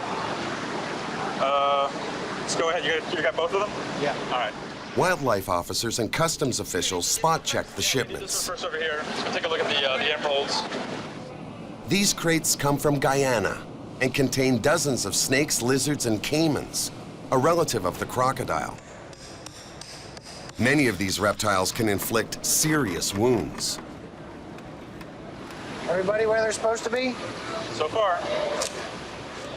I always wondered if you guys were as careful as we are about handling that stuff. Yeah, I don't want to end up having to get stitches or anything like that. Yeah, those are some nice long teeth on that snake.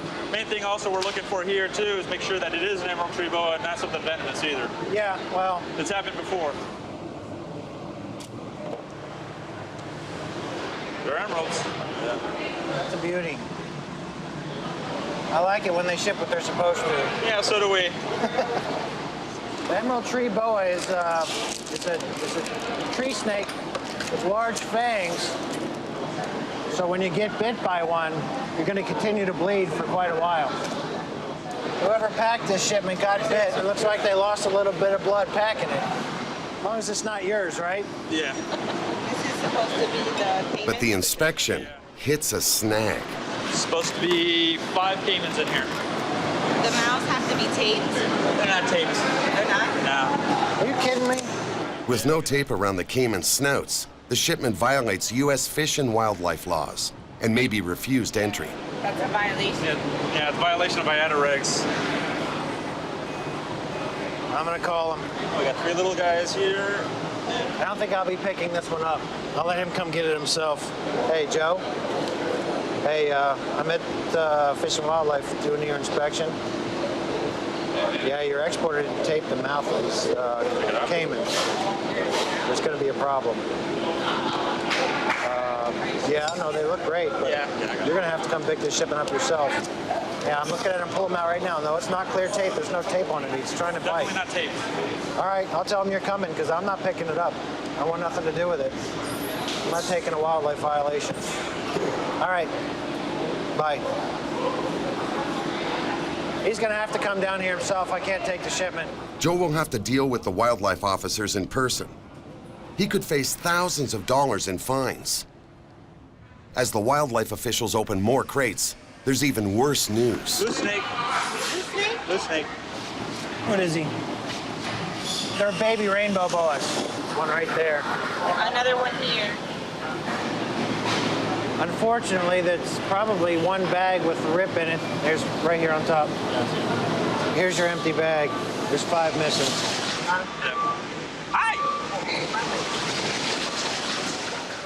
Another surprise package. It's got the tegus in it. Yeah, little tegus. A covering screen has come loose. Oh.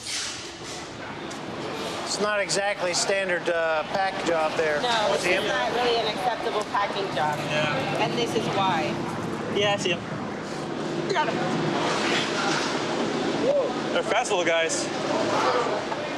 That's how we get invasive species here. The tegu is an animal that eats anything, anytime, anywhere, and can adapt, and now you've got a population problem. Exactly. Same thing we have with the birds. Particularly in an ecosystem that they can thrive in.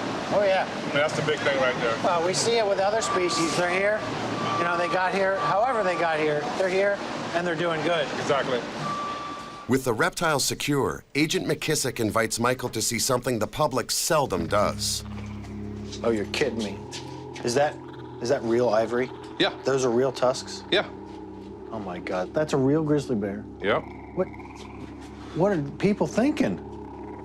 Worldwide, the black market in wildlife is a $20 billion business. Of the hundreds of thousands of animals smuggled annually, many are reptiles. That's cobra. Monocled cobra skin. Somebody's purse. A lot of the stuff we can say were the innocent buyers. Are you kidding me? I mean, you know, you'll see stuff like this being sold on a street corner in another country. They're caiman. And a lot of times the people will buy it thinking, well, if I can buy it, then it must be okay. We've gotten better at our job in detecting it, but at the same time, when you have individuals who are looking at the profit aspect of it, particularly when it comes to reptiles. One individual brought in a suitcase out of South America. We retailed what was in that suitcase at $45,000. He purchased the animals for less than $500. Between my agency and the Customs and Border Protection, the smarter we get in detecting, the smarter they get in hiding it. All these people doing illegal things, and in the end, it's the poor animals that suffer every single time. I got the head, I got the head. I know. It's a new season for the python hunters. So far, they've nailed 2 live berms. That's a big snake. To check the health of the population, they need more data, so Mike and Greg have decided to investigate an area they call the epicenter. In 1992, a reptile storage facility located just a few kilometers from this farm was destroyed by Hurricane Andrew. 900 Burmese pythons escaped into the neighboring Everglades, canals, and farmland. Over there earlier this year, we killed 3 in that field. And over there, past them semis on the other side, that's where we killed a majority of them last year, and there was 2 or 3 killed in that one this year. Last year, I think it was 20, 22 snakes. This year is probably 5 to 7.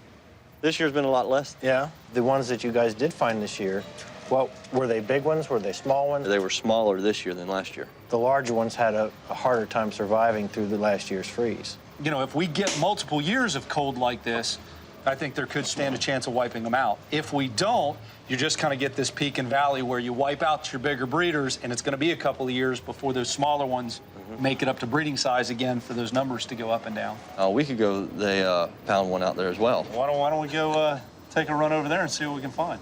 Last year's cold snap means smaller and fewer pythons this year, but there are still plenty of juveniles to hunt down and eradicate. You'll see here, you're standing on top, and then here you're lower. So then back up on top, back and forth. And you can see how that could be a perfect habitat. They get down in there and you never see them unless you step on them. You never see them. Yeah, I mean, this is a perfect habitat. Look at that between your legs, Mike. I've seen that before. I was born with it. What are you looking for? That was a cane toad. Hopped right through your legs. Yep, there he is. There you go. We're in here for 2 minutes. You got a cane toad? Yeah. If we can do that with a Burmese python, man. Yeah, he likes you. He's spraying poison on. No, I'm not gonna lick it.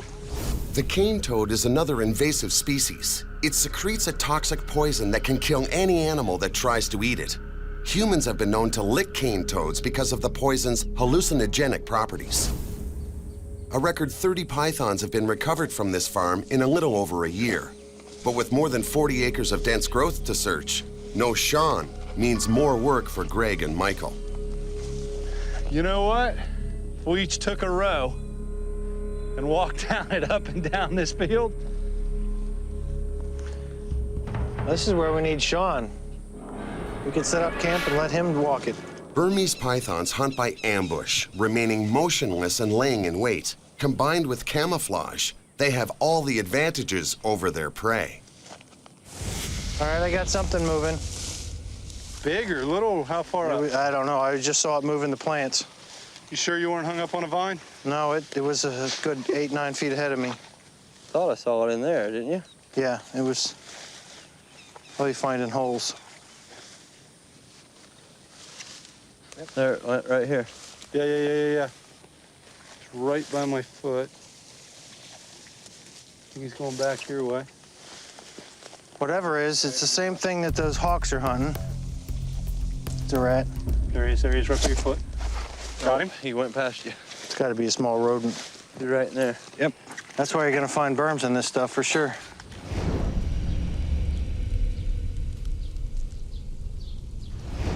Sean's not with them because he has a high priority issue, even higher than python hunting. It's a green iguana called Godzilla. This guy was a rescue. He's a drop-off. He's a pretty good boy. Got a nice comb, real nice crown on you, don't you? Nice dewlap. He shows all the other males, and look at me, look how impressive I am. an unwanted pet. Godzilla was dropped on Sean's doorstep. After 6 months of searching, I found Godzilla another home.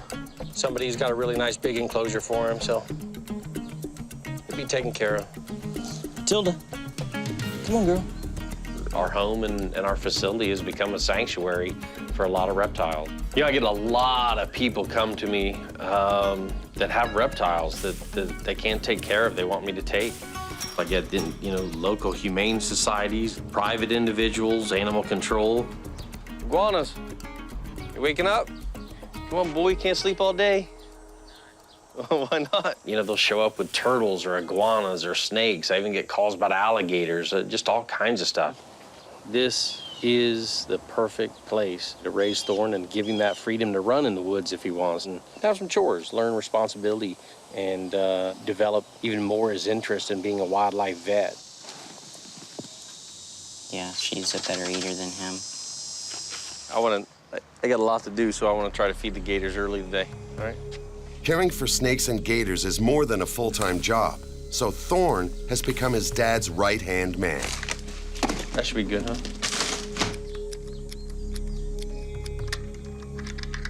She's right about there. Houdini. She's just cruising along. I can just barely see her eye. Come here. Over here. Over here. You're off target. Houdini.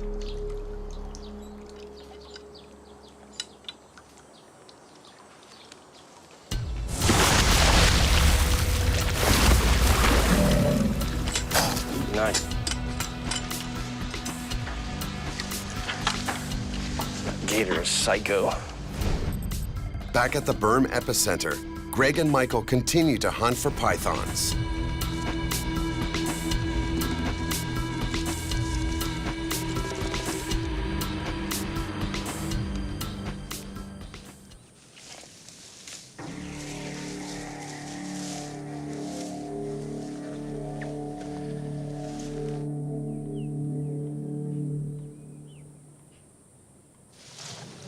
Whoa. Whoa, what do we got? Yeah, we got a dead Burmese python here. And his head is totally mangled. Must be one that got hit by your plow. Probably a shotgun, I would guess. Yep. Is that the weapon of choice to dispatch a python out here? But the head looks totally, that looks shot. Look at that skull. Yeah, somebody blew that apart. That's an old wound right there because we've already got scar tissue healing it over. If we look a little further, let's see if we got any gut content in this animal right here, if that's just bloated air. We're only talking a couple days here. That animal's not that decomposed. Bile. Hold on a second. I got something big right here. Yeah, that's definitely a fecal of some kind. Yeah. Where's Sean? We need him. He's the poop man. All right. This is the first snake I've actually... Look at all the hair with food in that. That's rabbit or possum right there. But I still feel another hard lump right here. Pythons don't just eat rabbits and rodents. They've been known to kill pets and poultry. I've never seen, look how hard Petrified. that is. Yeah, it is. Look at that. See, we can come out this other end. There you go. Wouldn't that have been easier from the start? Yeah, probably. Might have been, but it wasn't as fun as watching you cut through that and playing all that crap. Thanks, Greg. Hey, there's a reason I carry a snake hook with me, man. You're starting to act like Easy Sean. now. I'm digging through the dirt. Yeah, this is just lovely. Since you're already messy, why don't you give it a stretch and I'll get the tape measure. The python hunters prefer to catch their berms alive, but even a dead one tells a tale. Hold that for me there, Mike. Before the cold snap, female berms caught by the python hunters averaged just under 4 meters. And we are right at 78 inches. This one is only half the average size. All right, Michael, what was your guess? I'd say around 8. 6 pounds, 14 ounces. Recovering just one small python isn't necessarily a good sign.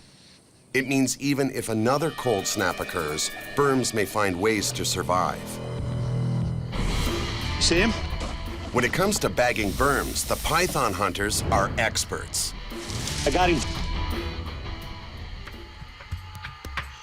Now they're passing their skills to a new generation. We have to be careful because of all this water here and the places we are here in Central Florida. There's water moccasins here too, and rattlesnakes.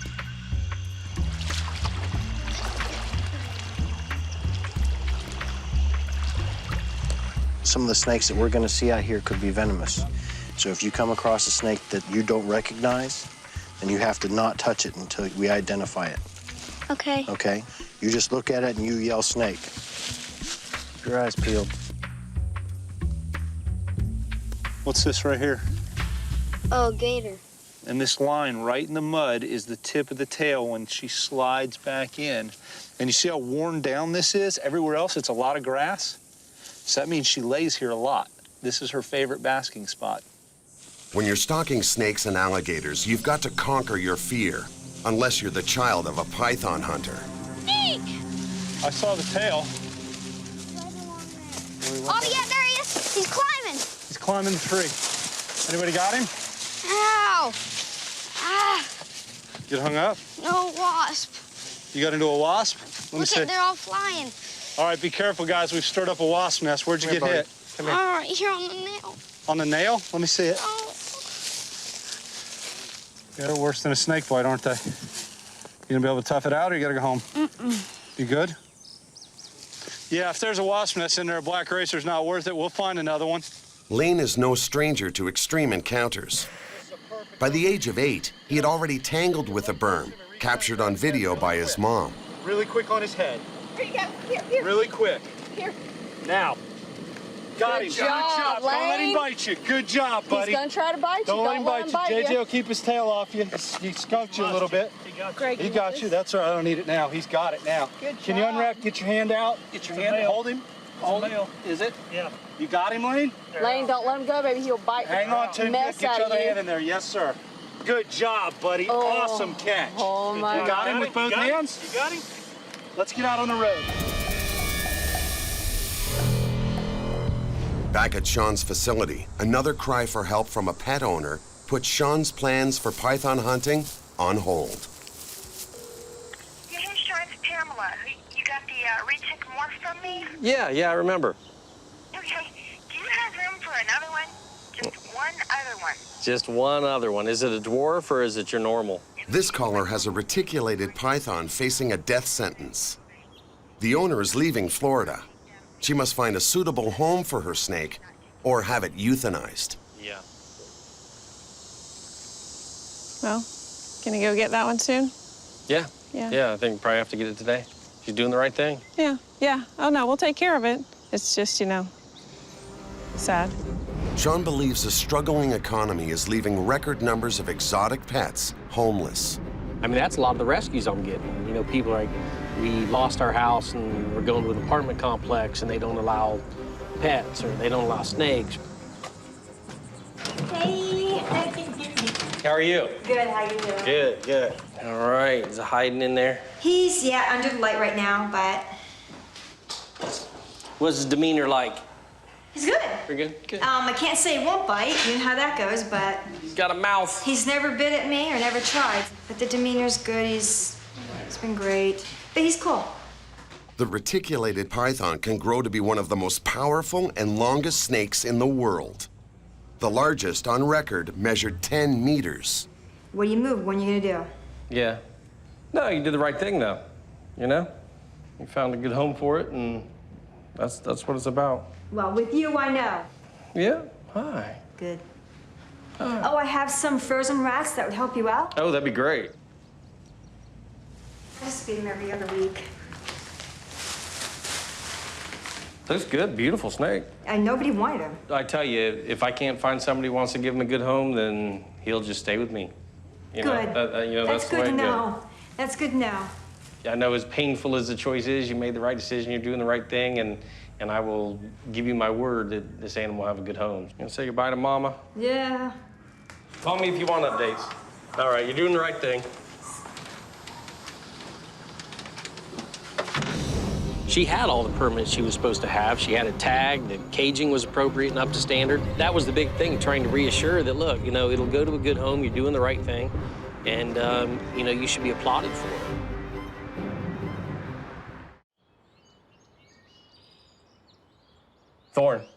Thorn, get up, buddy. Come on. Ain't no sleeping in, no rest for the wicked. Do it. Teenagers. Always trying to sleep in. At Sean's, preparations are underway for a major mission. Hey, what do you think about if we take care of that Argo? We gotta wash that Argo sometime. Okay. It's gotta be ready to roll for the Everglades. The python hunters are going to venture into the Everglades deeper than they've ever been before, over 32 kilometers. For the first time, they'll camp overnight together and hunt in treacherous and unfamiliar terrain. You missed the spot. For Sean's 16-year-old son, Thorn, there's a surprise in store. When do I get to go in the Everglades with the Argo? We're taking you. I told you we'd get you there. We need additional bait besides Mike. And B, that's just one more person I get to harass. Thorne spent a lifetime around reptiles, but the overnight hunt in the Everglades will be his first trip with the python hunters. That's good.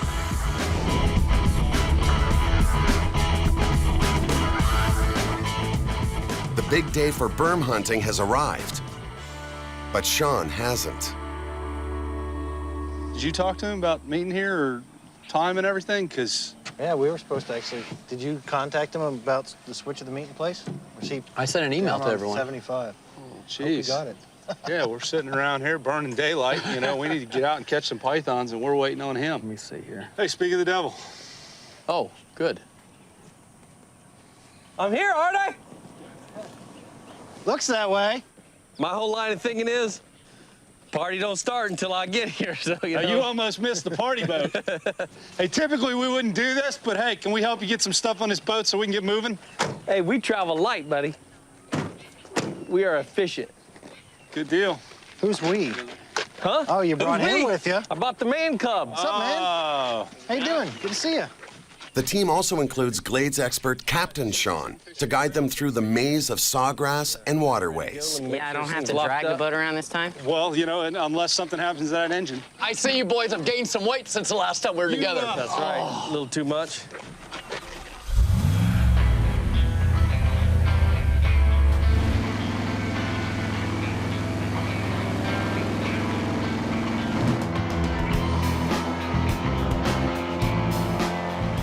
Captain Sean is a fifth-generation Gladesman.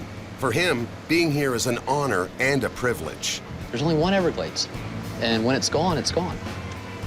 My kids that grow up out here, me that grew up out here, I get it. The Everglades is an enormous 5,000 square kilometer reservoir of marsh and canals. The python hunters are heading 40 kilometers into it, to a new place they've never gone before. For Sean's son Thorne, there's a different reason to be excited about this trip. This is my first camping trip with the 3 python hunters. I've camped with my dad before as a kid and my family. We gone on canoe trips and stuff like that, but never really gone camping in the Everglades before, so it's a new experience. Berms are strong swimmers. If the python hunters find any survivors this deep in the glades, it could mean the presence of a healthy, breeding population. And that means trouble.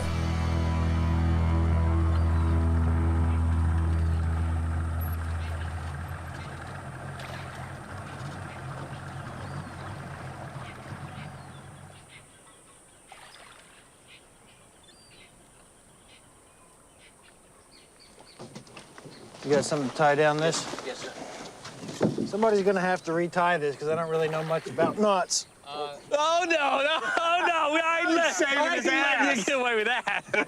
By the looks of it, you're right. Sorry, that's all I can do. Hey, Michael. Great What? Hey, Gilligan, I want to get off the island. I'm not a boat guy. Come on. It's your boat, you tie it up. Here, I'll be happy to.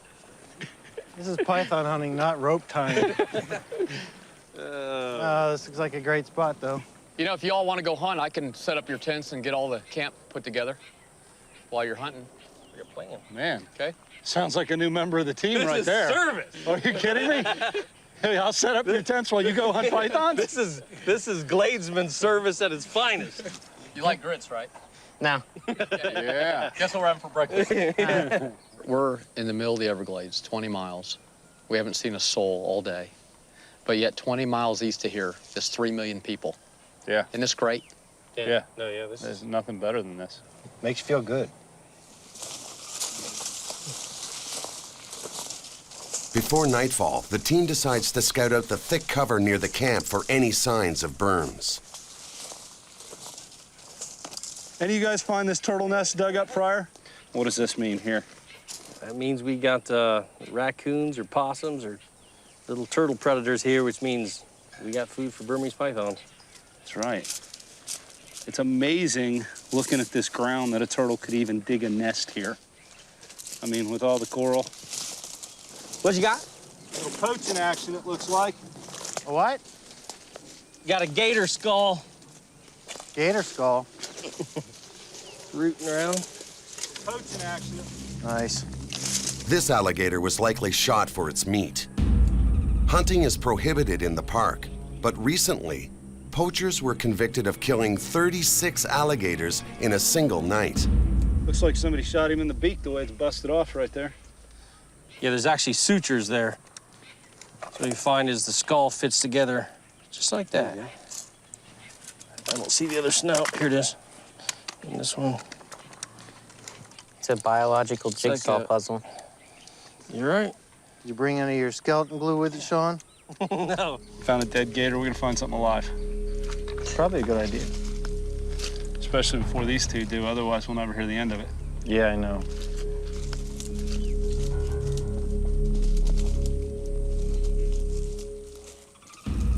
Well, I just hope Thorne's not like his father. I mean, he's always trying to get in on the head on every single catch, so I hope we don't have to knock the poor kid down when we find a snake. As sundown approaches, Thorne grows impatient. You guys can sit around. I'm going hunting.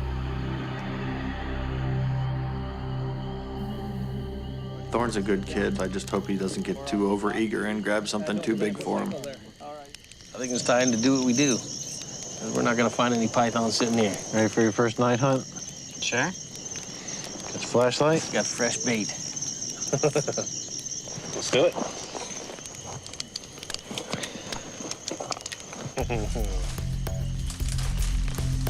Hunting at night puts everyone at greater risk. They won't be the only predators on the prowl. I'd laugh if there's like a python coiled up there. See anything, Sean? No. I had something spook into the water, but... Frog, maybe? Frog or small gator. Alligators and Burmese pythons share a lot of the same taste for prey. So where there are gators, there are likely burns. A lot of little game trails through here. This is a perfect little haven. Thorne, Yeah, where you at? I'm over here by the water.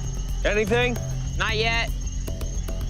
This is a perfect time and place to find Burmese pythons right now.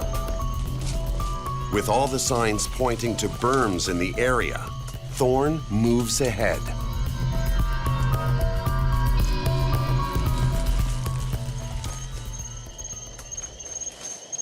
Hey, I got one over here. A Burmese. Are you serious? Yeah, he tried to get in the water. Oh my God. Huh? It's sitting right there on the edge. Oh, he crapped all over you, dude. Yeah. Look at this. You kidding me? No, he was just chilling. Yeah, let his Nice. head go and see how chilling he is. Where was he? He was just chilling right here. He must have decided he didn't want to go back somewhere for the night.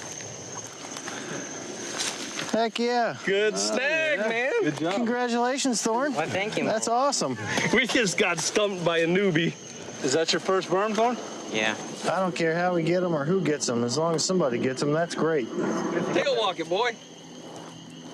Do the snag. Oh! Oh! Got a finger. Yeah. See, he had it good the first time. Burmese pythons have a series of needle-like teeth that face inward. There's no escaping that hold as the vice grip encircles and squeezes the life from its struggling prey in a matter of minutes.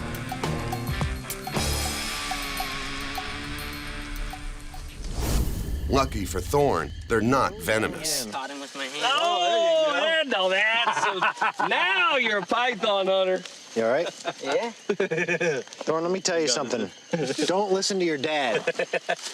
There we go. That's the badge of the python hunter. There you go. I got to tell you, as proud as I am of my son, I know that I'm not going to hear the end of this one for a long time to go.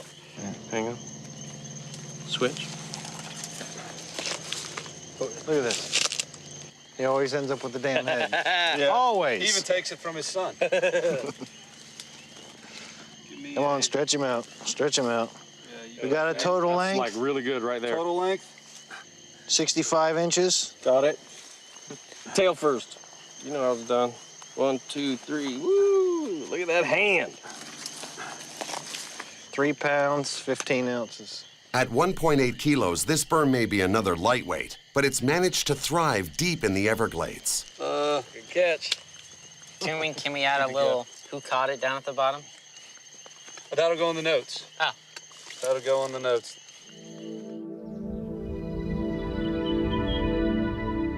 After a full night of hunting, Thorne's the only one to catch a berm. He's now a fully fledged python hunter.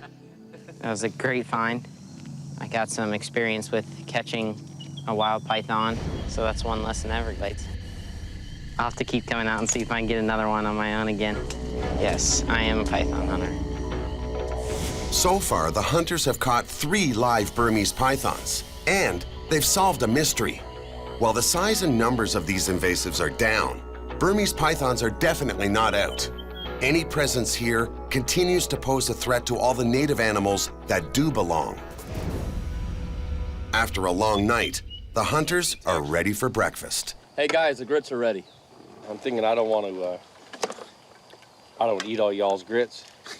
So I'm gonna stick to bacon and eggs, so y'all have enough. We are 25 miles out in the middle of nowhere. You don't eat grits, you're gonna walk home. Give me a teaspoonful.